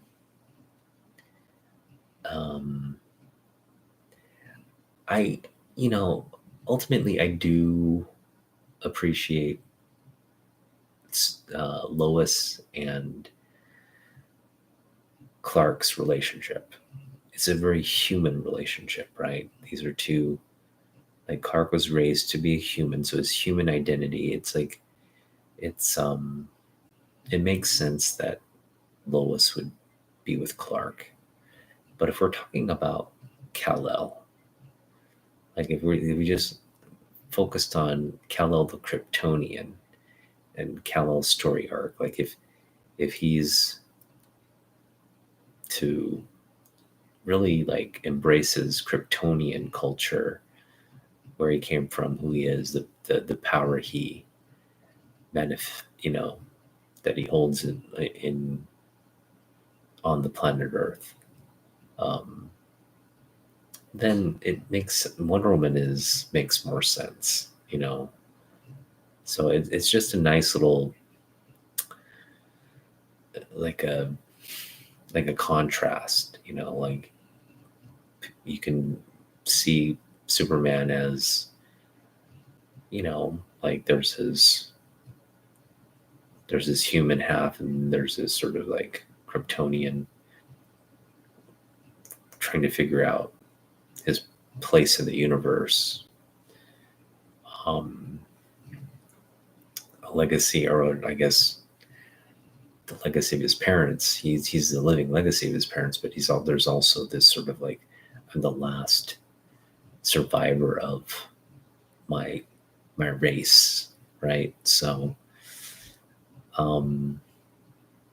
yeah, I mean, I think I kind of a part of me does see Wonder Woman as his more ideal mate.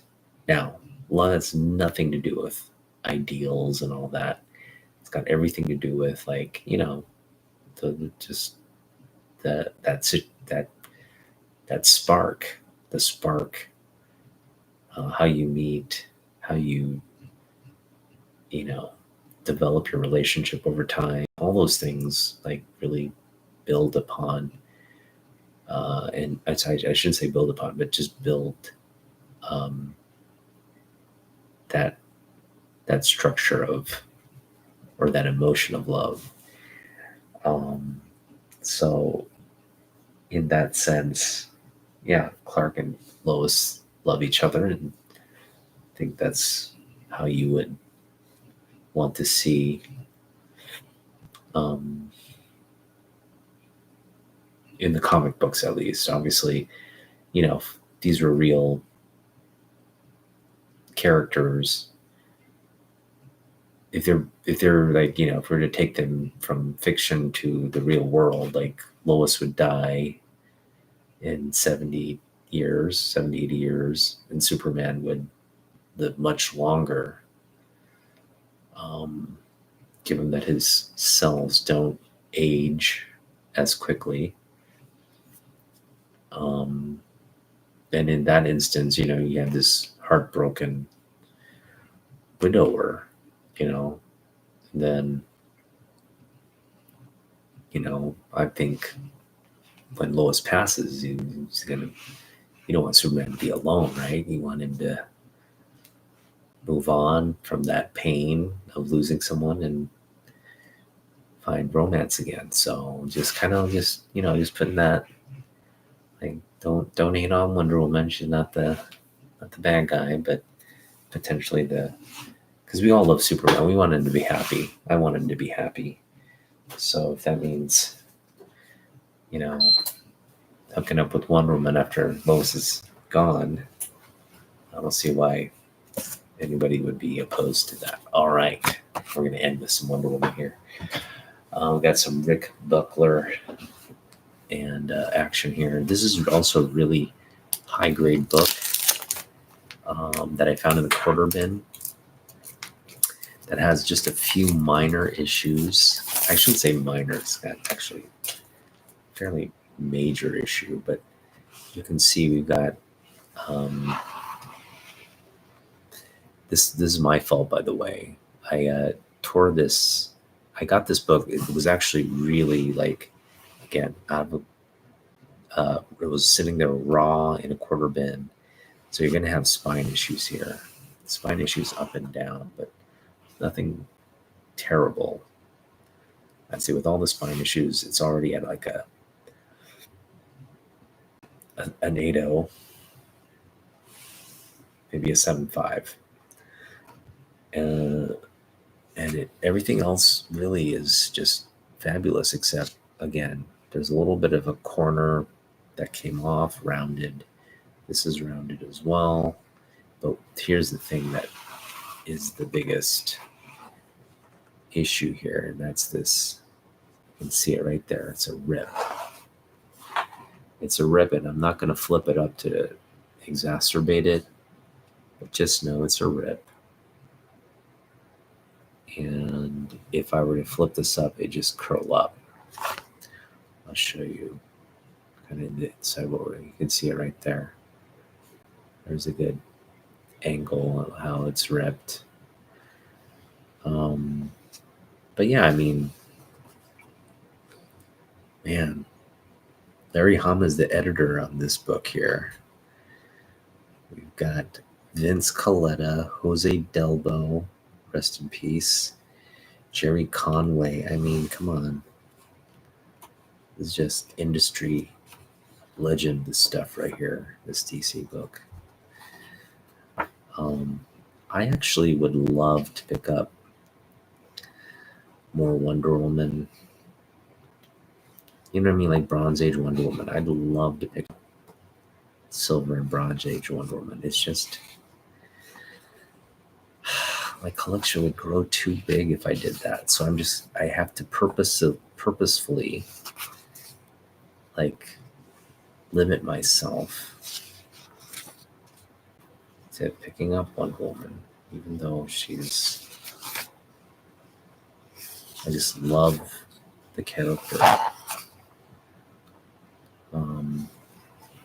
And man, this is, mind you, we're talking about the period of the late 70s, early 80s, when Linda Carter was playing her on television, and this is pretty much the Linda Carter version of Wonder Woman in comic books. I mean, she portrayed this era of Wonder Woman to the T. And yeah, thank goodness. Thank goodness she did that. Bracelets, earrings, and all. Just absolutely. Yeah. Linda Carter.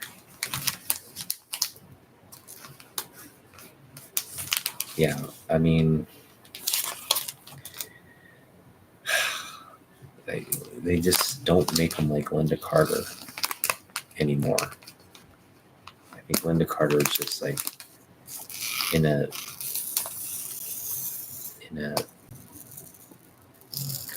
class all by herself. I don't know if anybody that's played Wonder Woman. I mean, Gal Gadot played a great Wonder Woman. Don't get me wrong, right? But I don't think her like there's just some things that there's just like standards for the character, and Linda Linda Carter said it for Wonder Woman, and Christopher Reeve said it for Superman. And these are just my opinions because I grew up watching them as a little kid. And for me, that's it. That's for me. Maybe as for other generations or whatever, you know, um, different people are your Superman and Wonder Woman for whatever reasons. But yeah, for me, it's just those two actors. This just it's just too hard to overcome a recasting of that caliber once it's been seared into your consciousness of um, who those characters are when they're played by such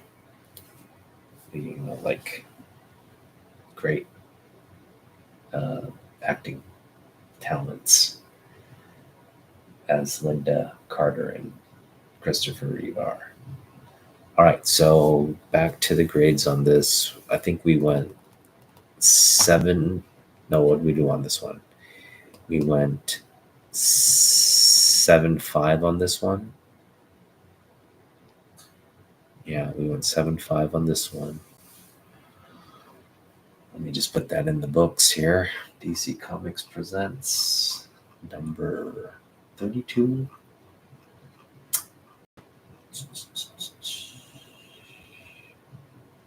That is going to be 7.5.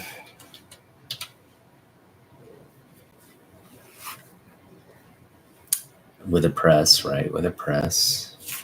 And then this one has a little tiny tear. This is, I'm going to put this in the 7.5 with the tear. 7.06. I think 6.5 is fair.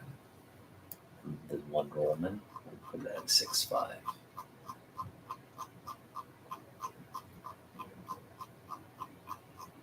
And that will conclude our grade along.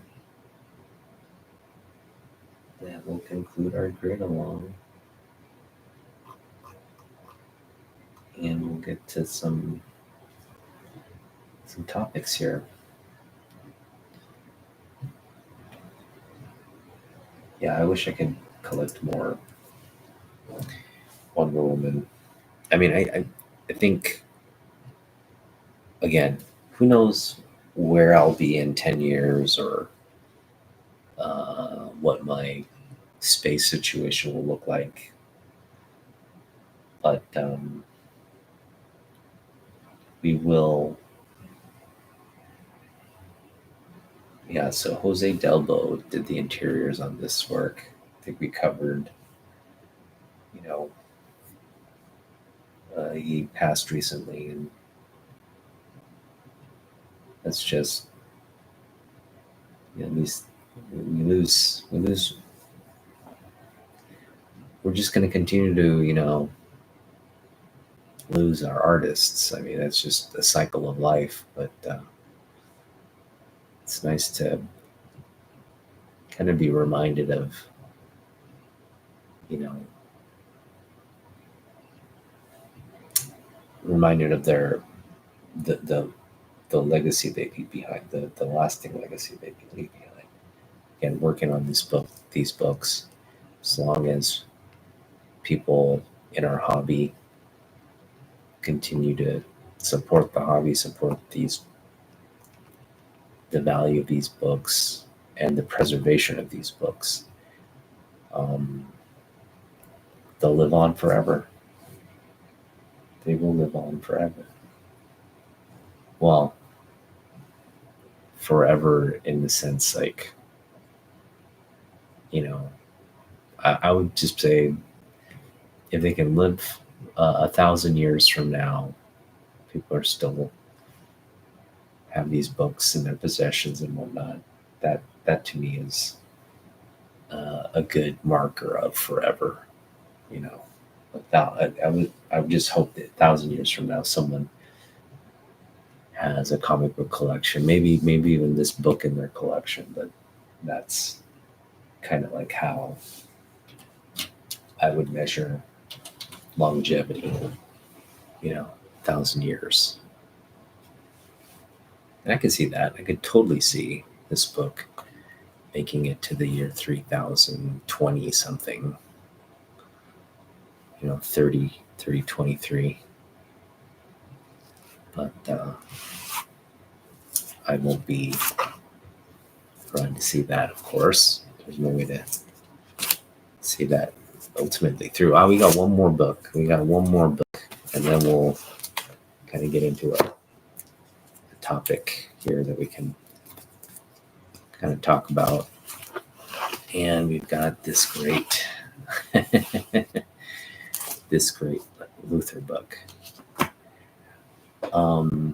I don't know why, but when I got this book, I got this book. I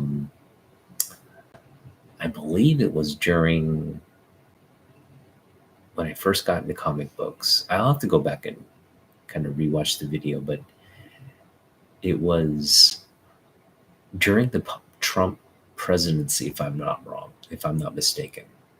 I'm pretty damn sure it was during the last election cycle. And yeah, it's an homage cover of the Trump biography. I think what is it called? It's called Trump. Oh, it's gonna bug me. What is a Trump biography called? It's like something money. What is it called?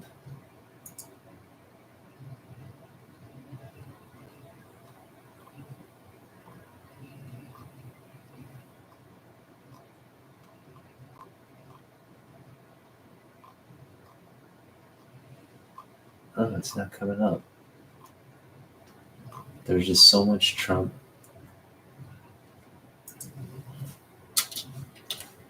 It's from the 80s, I think. Yeah, here it is. The Art of the Deal. That's what this is, an homage to Art of the Deal. Art of the Deal.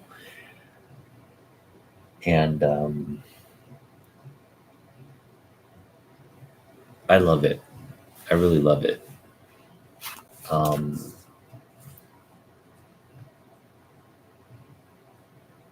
I mean, the writers had it absolutely spot on in terms of like who Donald Trump was.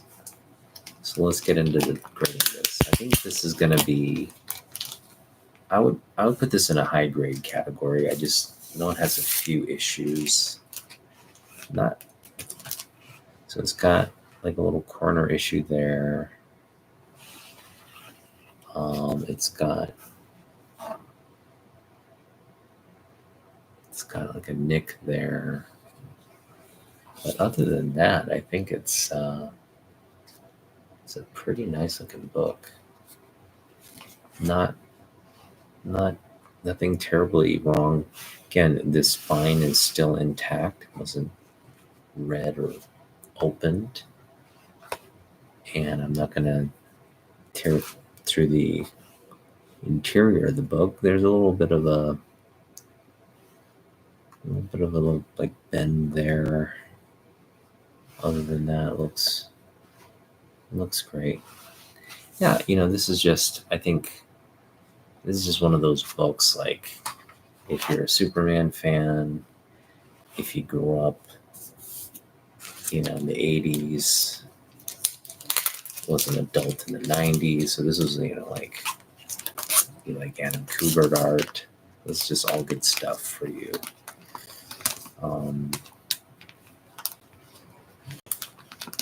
And definitely it's a cover buy for the most part, but it's also just a great, like, like,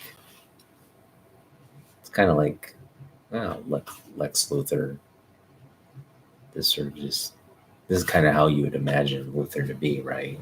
Not really like the Smallville young version, but sort of this aged, the head of LexCorp, with, like, sort of this evil master plan to rule, to gain power, and yeah. So what would I grade this? I think I'd put it in the 8.5. I'd put it as a solid 8.5. Well, maybe an 8.0 because of that nick again. And then there's the that back, sort of subtle back crease. So I'm gonna put it at an 8.0.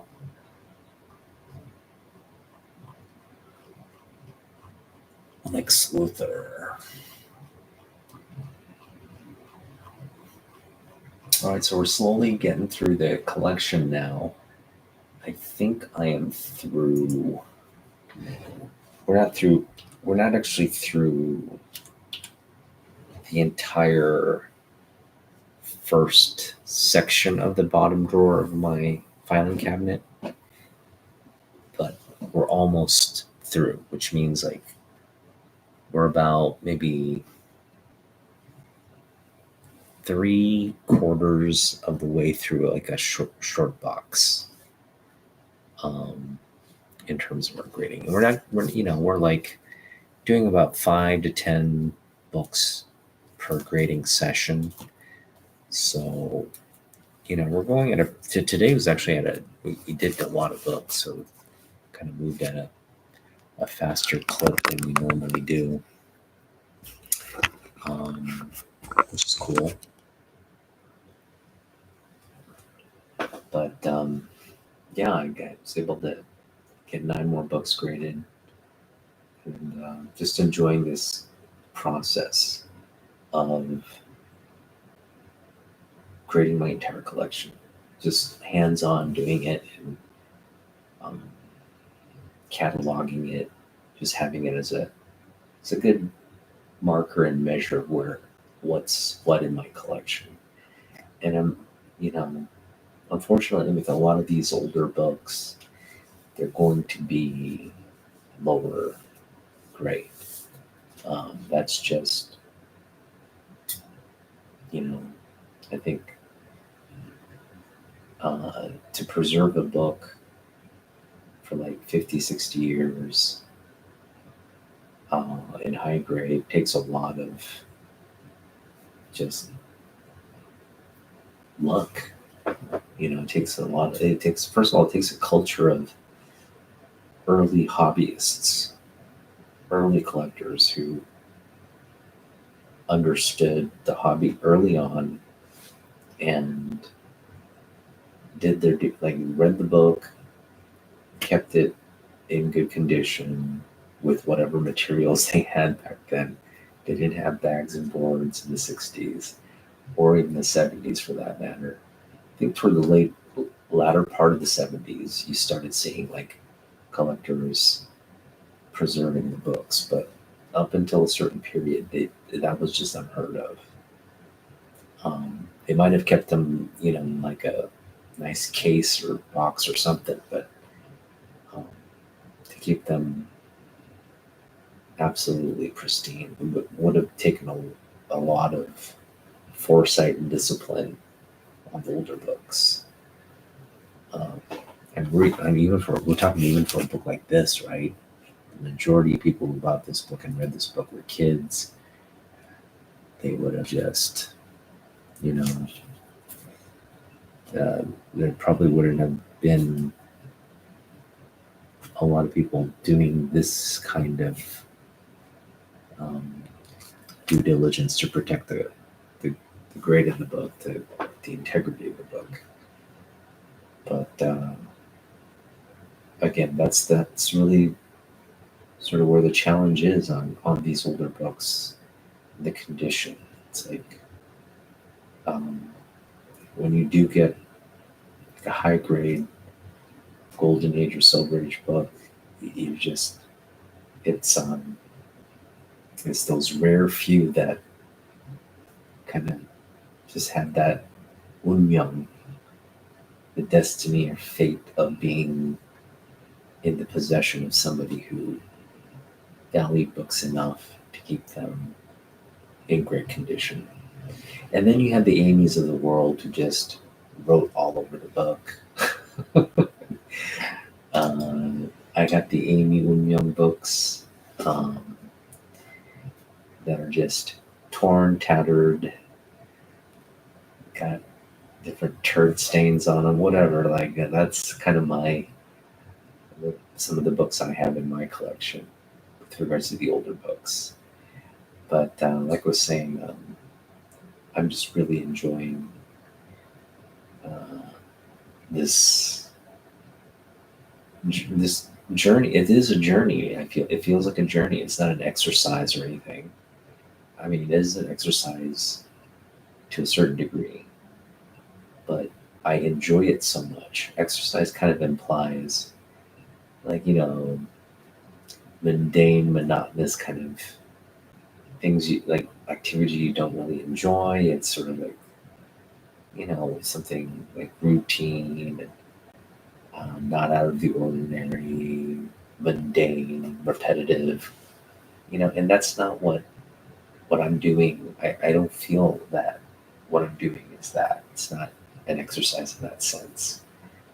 Um, but it is practice. I think it's good practice to get better at looking at a book and kind of knowing where it falls. And again, getting comfortable with just handling the books and flipping through them and learning to identify all the potential flaws in the book and issues in the book.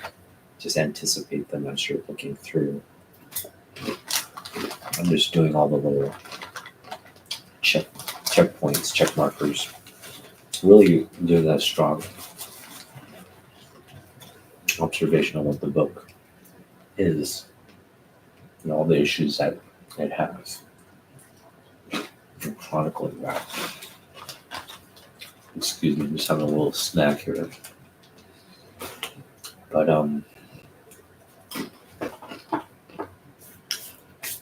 let's talk about the 90s, X-Men 97.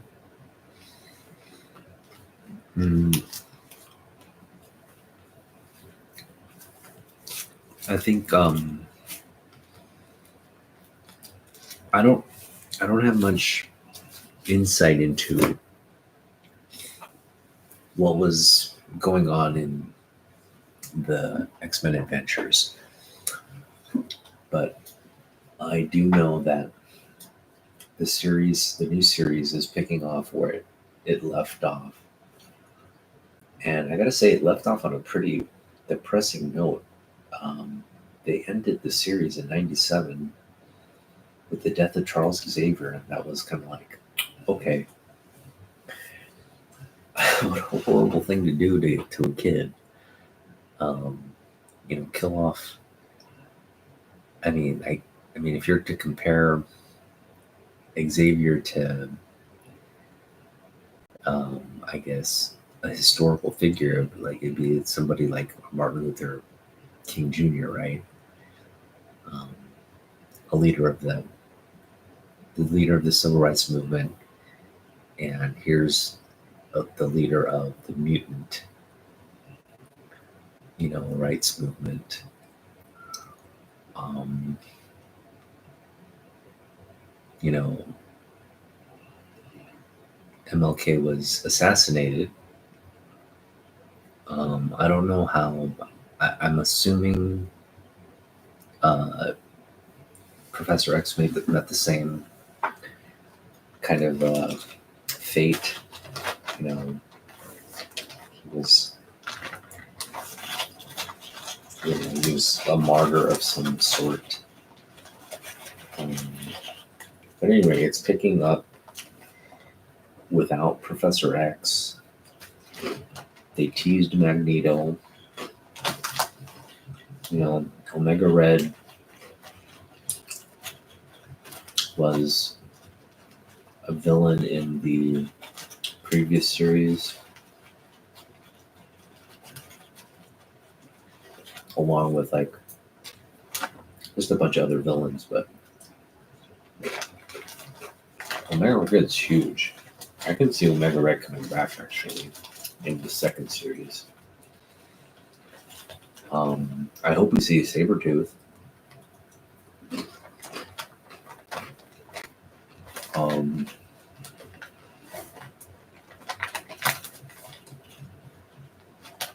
But the interesting, I think the new additions to the X-Men team this time around, and I'm kind of pissed off about this actually. They're bringing in. I'm not pissed off that they're bringing in Bishop. I'm pissed off that they're excluding Psylocke. Like Psylocke should have been in that first series. I can see why they would have kept her. How she's dressed isn't necessarily kid friendly, and that's what I'm assuming was the logic for this series as well. But you could put Psylocke in a less revealing outfit. Like she's not really in anything more revealing than what most moms are wearing today, right? A lot of moms are wearing like spandex, they're just wearing like spandex, like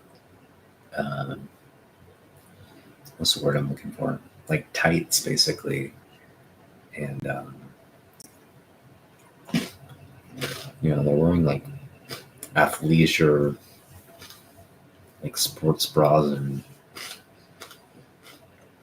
tights. Anyway, it's not like Psylocke's wearing anything different. She just maybe has a little bit more like skin exposed, like thigh exposed, but you could literally put her in like a bodysuit and still have her. I think the reason they didn't want to put Psylocke in, this is my fan theory on why marketers might not feel like, oh, we need a Psylocke. First of all, they got Jubilee. She's like that. She's the Asian representation. But Psylocke is like, when you look at the 90s Psylocke, she's got this Psy knife as well as like a katana blade.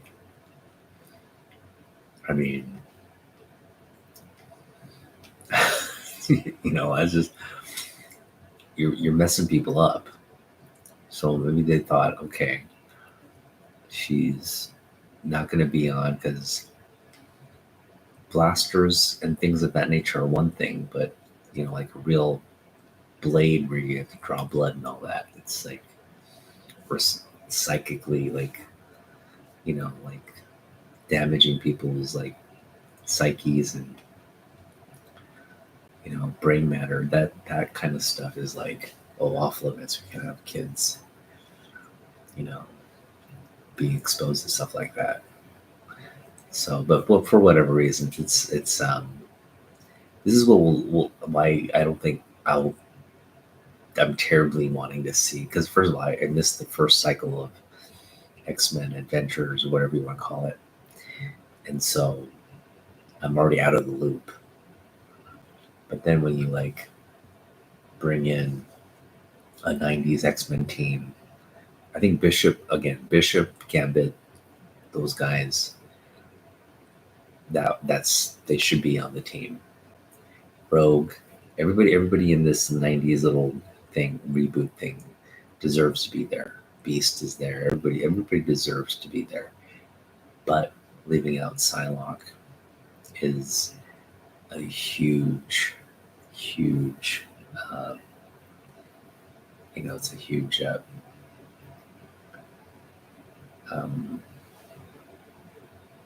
it's a you're missing a big piece, essentially.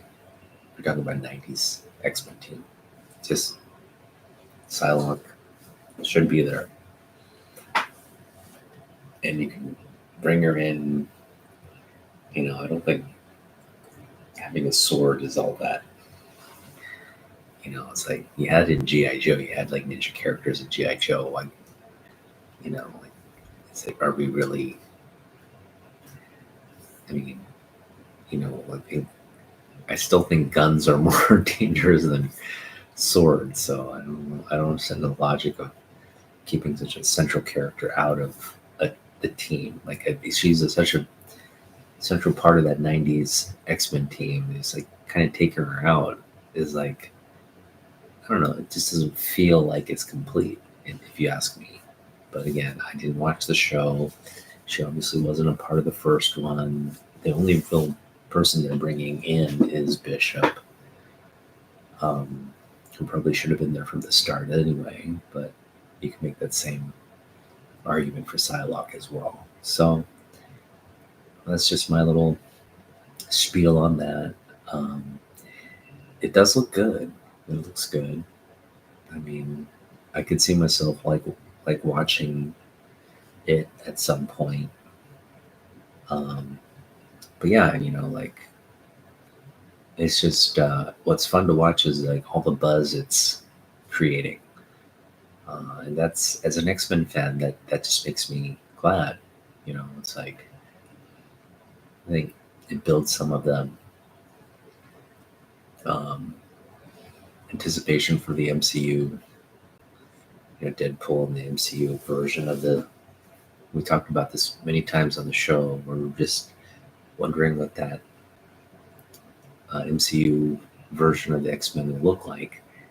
And I don't think, again, I think we all agree they don't have to necessarily get into like a new origin story for these like characters, but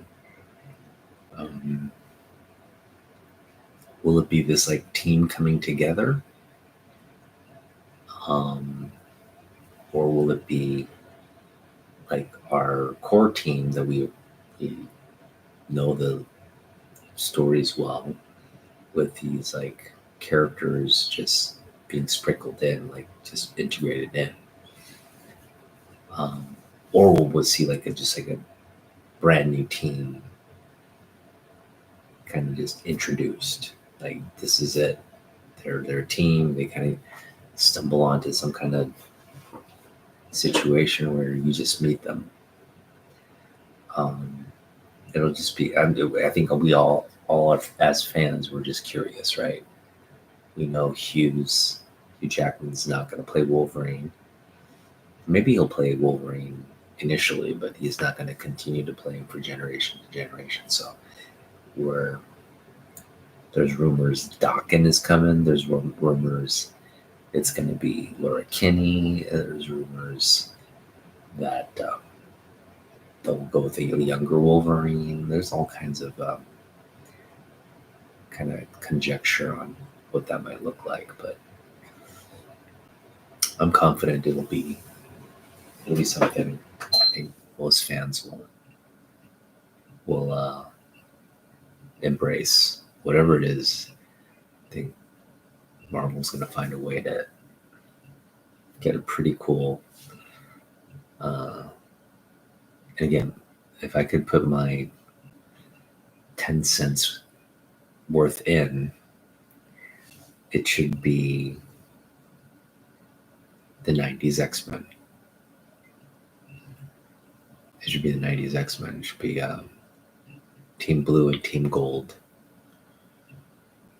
And just the 90s characters. You don't have to bring in all the modern characters from like the...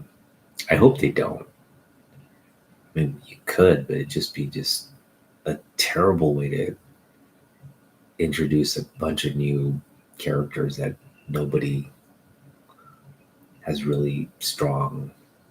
You know what I mean? Like it... You just couldn't. You couldn't... I hope someday they do get to like Hickman's The House of X timeline. I hope at some point they are able to bring those stories and that timeline to the MCU at some point. But to do that right off the bat, it's just logistically impossible. I mean, I don't want to say it's impossible.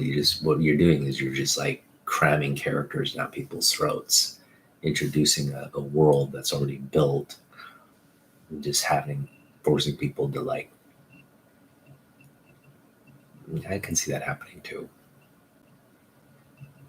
It's just a harder sell. It's an easier sell for comic book collectors because we know, we'd be stoked if they just brought that version to the screen. But I think for the mass audience, there has to be some kind of introduction and character development. People have to care about the characters they're seeing, so it's not just like this, like they appear and then they do cool things. You just kind of like there needs to be more, and so I don't know. It's just going to be it's somewhat of a challenging thing, but at the same time, they got a lot of ways to go about it, and yeah, I mean, a lot of ways to go about it. But I think I'm going to stick to my guns and say we've seen the 90s X-Men come back. I think doing that on the big screen also makes sense. Having some form of 90s X-Men as your MCU X-Men, meaning Cyclops, Wolverine, Storm, Colossus, Rogue, Jean Grey, Professor X, Beast. And you got to have Jubilee. You got to have Psylocke. You got to have Gambit. You got to have Bishop. I'd love to see Cable in that mix. Cable in that mix would be great. I guess some of the X-Force, some of the Gen X. I think Magic would be great. I guess we'll get there eventually. If you introduce those core characters, then it just becomes this like, you could stream people in, and you could do it in a way where it's like, it's like you have all these different, graduates from the school and all that, and just, you just have to kind of nicely tie up all the loose character ends, but it's definitely something that could be done. All right, so we talked about X-Men. The other thing is we got to get tickets for. So they essentially announced like the entire cast of Smallville is coming. Like Erica Durance, Kristen Crook, uh, Michael Rosenbaum, um, Laura Vanderhurt, and Tom Welling, which is like, I ultimately it comes down to how much will it be to get signatures of that entire panel, or that, because I'm assuming they're going to be at the same table. I would imagine so. So if it's like if you get a package, you just go down the line of the cast and get everybody's signature, right, on what, if it's a photo or whether it's a comic book. You're just going to get a series of signatures, right? I'm just wondering what that is going to cost. If that costs $100, we're going to do it. If it's more, we can't. I just can't. All I really want is Kirsten Cook, Tom Welling, and Michael Rosenbaum's signature. Those three, I'm fine. So assuming like they do 20, like let's say 30, 30, 30 for these three signatures, I'm fine with that. I just feel bad, like if I'm getting, they're all waiting there, and I only get three people, and I am like, I can't get, you know what I mean, and the other actors are like, what the fuck, man, like, it'd just be like kind of insulting to them to sit there and like come all this way and only have like really the core cast get all the attention. So I don't want to, if it, if we can get all of them, that'd be nice. If we get three, that's probably what we're going to do. But again, it just comes down to like budget. I'm not going to invest more than $100 into that venture for, we're only going to get our comic book signed, right? I'm going to take my Smallville comic book and get that signed. That'll be just a nice memory to have, of something I think down the road only people like me are going to care about. It's like, no one's going to really care about Smallville, I think, and my kids' day. I don't know. Maybe they will. Maybe the legend of Smallville will live on forever in syndication. But I would imagine it's not. Who knows? The fact that they're all coming to SummerCon, and that's really the sell of SummerCon this year. So for me, like, I really want to go and get this package and do the whole, get everybody's signature and all that. Just really, again, it comes down to that financial factor. So, and I don't know if I just got to go on and look at the pricing, because I just haven't checked it yet, because I know it's like, yeah, we'll just do it. We just gotta look at the pricing and make a determination if it's worth it or not.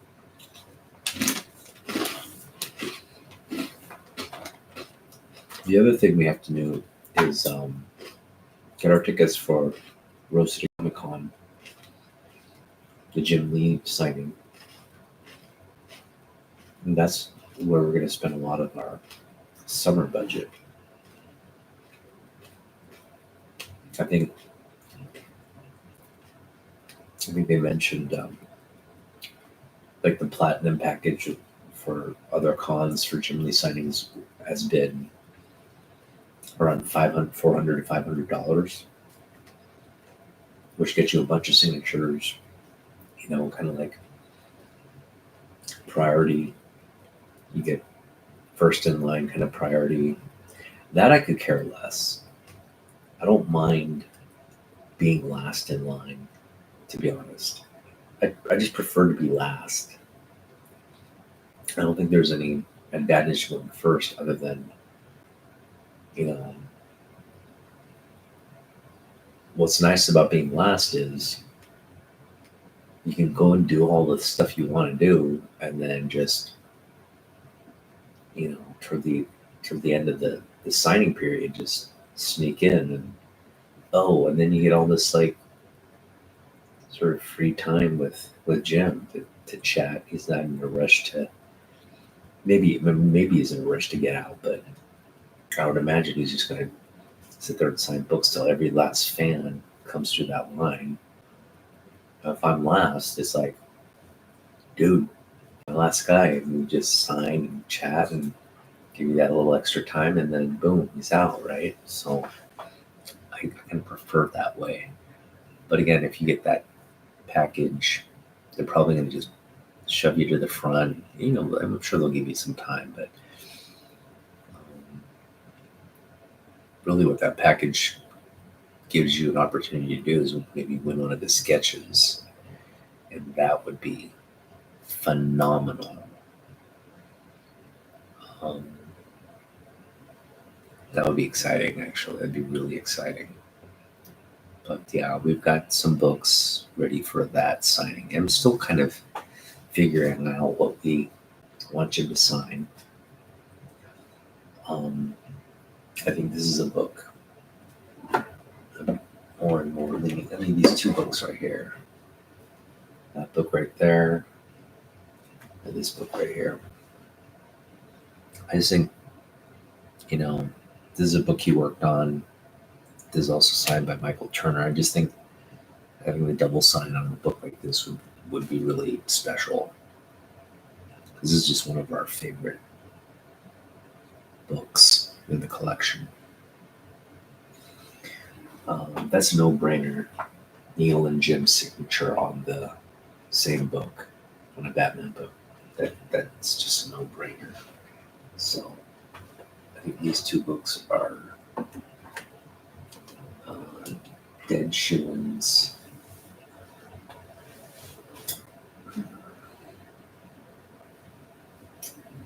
Everything else is kind of like we gotta figure it out. There's a lot of stuff. You kind of just have to.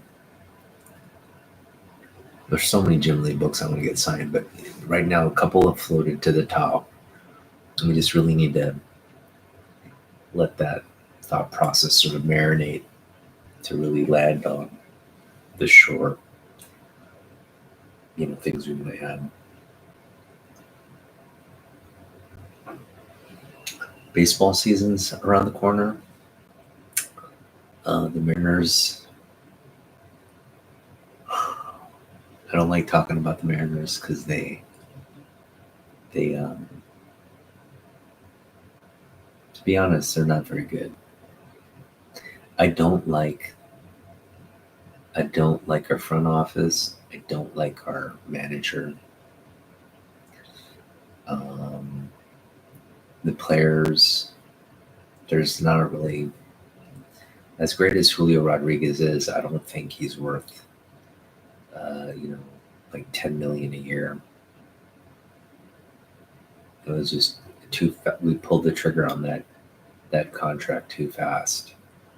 We made him the face of the franchise. I think he's a great player. Don't get me wrong. He's the face of the future, and he's a great talent, but he's still young. And to give him like a max contract like that after his just one season is kind of stupid, to be honest. But it was to appease him. It was to keep him happy. But he's got to produce. And he hit Mendoza numbers last year, so if he does that again this season, he's not a Hall of Fame caliber player. You don't hit Mendoza line 2 seasons and get in that discussion.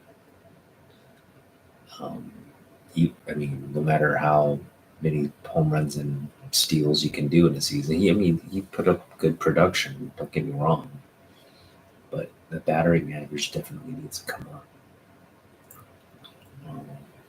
Because a lot of guys can steal bases and hit for power these days. Doesn't make you necessarily a short thing to be a star player in today's league.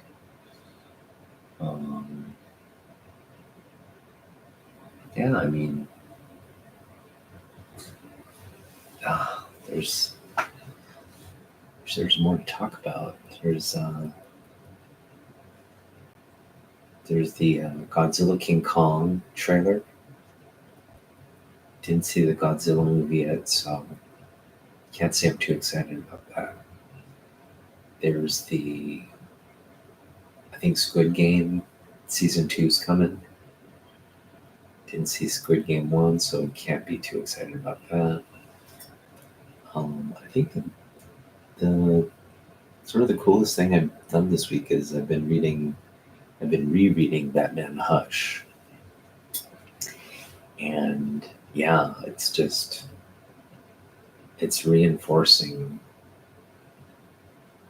all my warm, fuzzy feelings about that run of Batman. I recently watched the DVD, and it just watching it in animation form as opposed to like literary form is like night and day.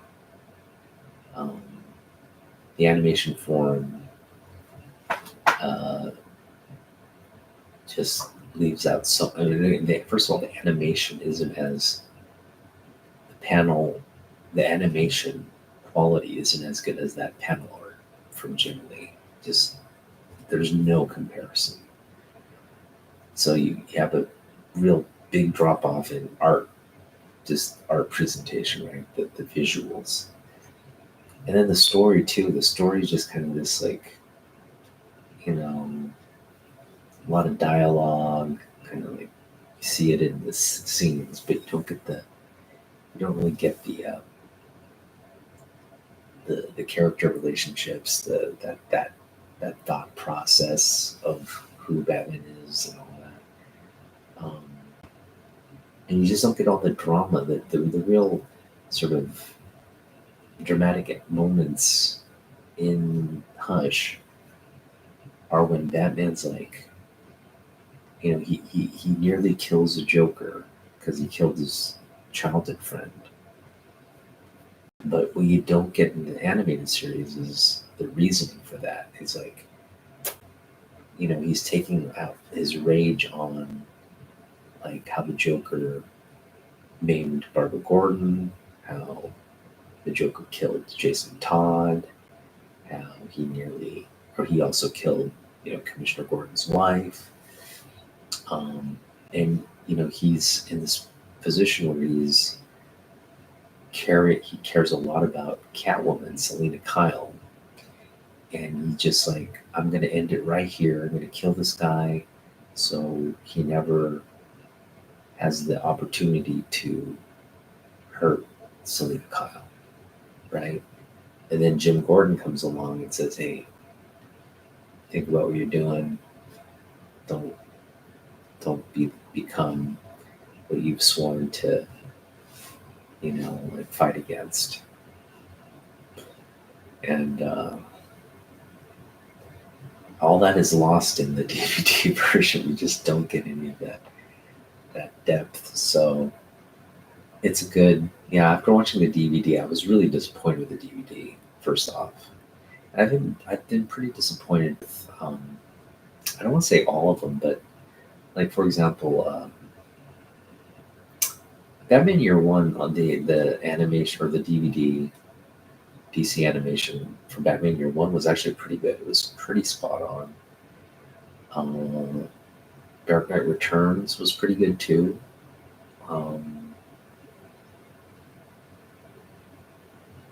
But not all of them are like, they're not comic accurate, and I prefer them to be comic accurate if I'm gonna enjoy them, because that's what the manga, when you get into anime, right, on certain really popular series of anime, manga fans aren't going to be satisfied with the anime unless you really kind of recreate what they're seeing on the pages in animation. I think DC animation needs to adopt a little bit more of that, right? When they're doing I know sometimes in some instances, a lot of the stuff in Hush really have to change the whole like tone, voice, and the way they, flashbacks and all that. You have to really change the tone of the animation. Um,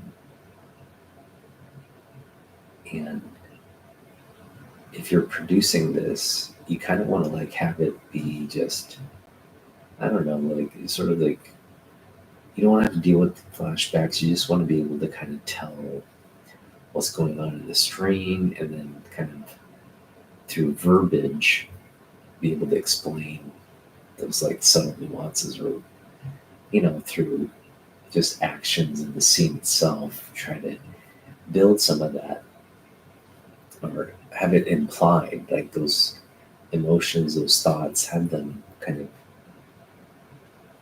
of implied into the scene. But you lose it. You kind of lose it when you don't explicitly kind of state those things. And yeah, it wasn't bad. I mean, I don't want to say it was horrible, but it was definitely, I was just, when I was watching, I was like, man, this isn't Hush. I think the artwork lost me, first of all. And then when they didn't stay consistent with the story and all the events in the comic book, I'm just like, no, this is not Hush. And I think would have been difficult to do, because Hush it's like 11 issues or something like that, right? Where they introduce every major sort of villain. Um, the animation, they didn't really like fully focus on all the characters. I guess they just kind of did this condensed version of what they thought were the important elements of the Hush story, but they left so much out. So, and they changed characters as well. I forgot to mention that, but it is what it is. It's just at the end of the day, um, I just again recommend the comic book. Um, it's become more of I think a must read for Batman fans and just comic book fans in general. Um, but yeah, I mean it's just like, out of all the stuff I've read recently, it just hands down it's the best. I finished X of Swords, and I feel like X of Swords is just this long drawn out, and at the end of it, we're not we're not any better off. I just feel like it just didn't. It was sort of just a story that I didn't need to really. I didn't need that story. This mythos of like, like there's this like Krakoa, and then there's this anti-Krakoa, but they're just sort of separated, and we gotta reunite them.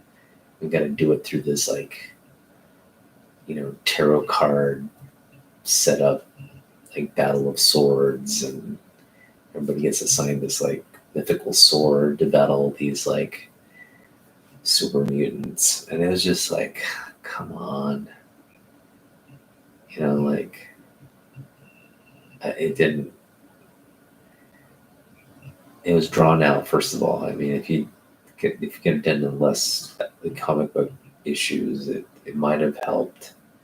It's this huge like volume. And I was just like, man, this is just boring and kind of just futile in terms of like this long drawn out like individual story arcs, and then you wrap them all around in this huge event. You have them all kind of finding different characters, and then boom, everybody wins. The good guys win in the end. You know, it's like just dumb, just dumb. Yeah, I mean, I was really disappointed. I mean, I was expecting more from this timeline and universe. The whole Exo Swords thing, though, just kind of, I don't know, kind of just was like a big disappointment. Not a lot of substance there. A lot of thought was put into the story. A lot of thought was put there, but you know, they kind of left Psylocke out of the whole people who got to be swordsmen, which, and you had Storm in there, who, you know, she's like, what does she have to do with a sword? How is she a sword wielder? So, I mean, just leaving Psylocke out of the whole thing, or Quanon, I should say. She's not even Psylocke anymore. She's Quanon. Just doesn't make sense.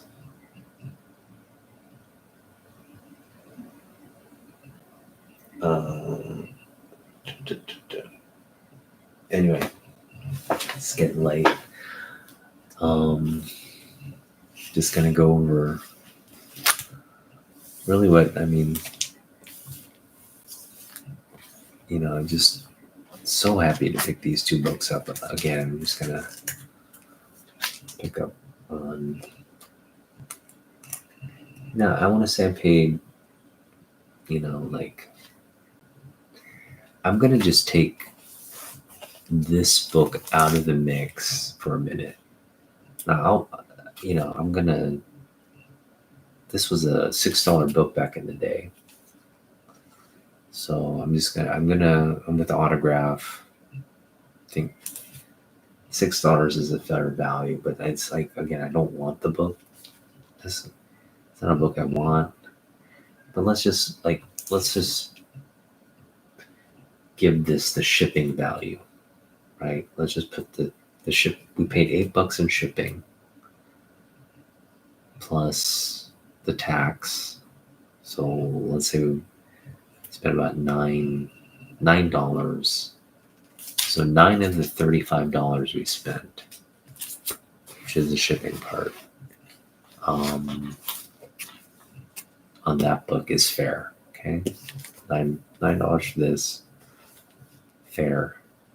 So 35 minus 9, we'll say $26 that we paid for this. Let's say 27. So we paid roughly, $13.50, about 13, but let's say we paid about $15 per book on this one. Feel really good about that. 15 for a John Byrne signed book and 15 for a Key Mark Silvestri, Jim Lee book. I mean, this is one we could actually bring the Jim Lee signing. That would feel real good right there. To get, again, Jim Lee, Silvestri on the same book. That'd be dope. The certificate. So I mean, that's an option for us.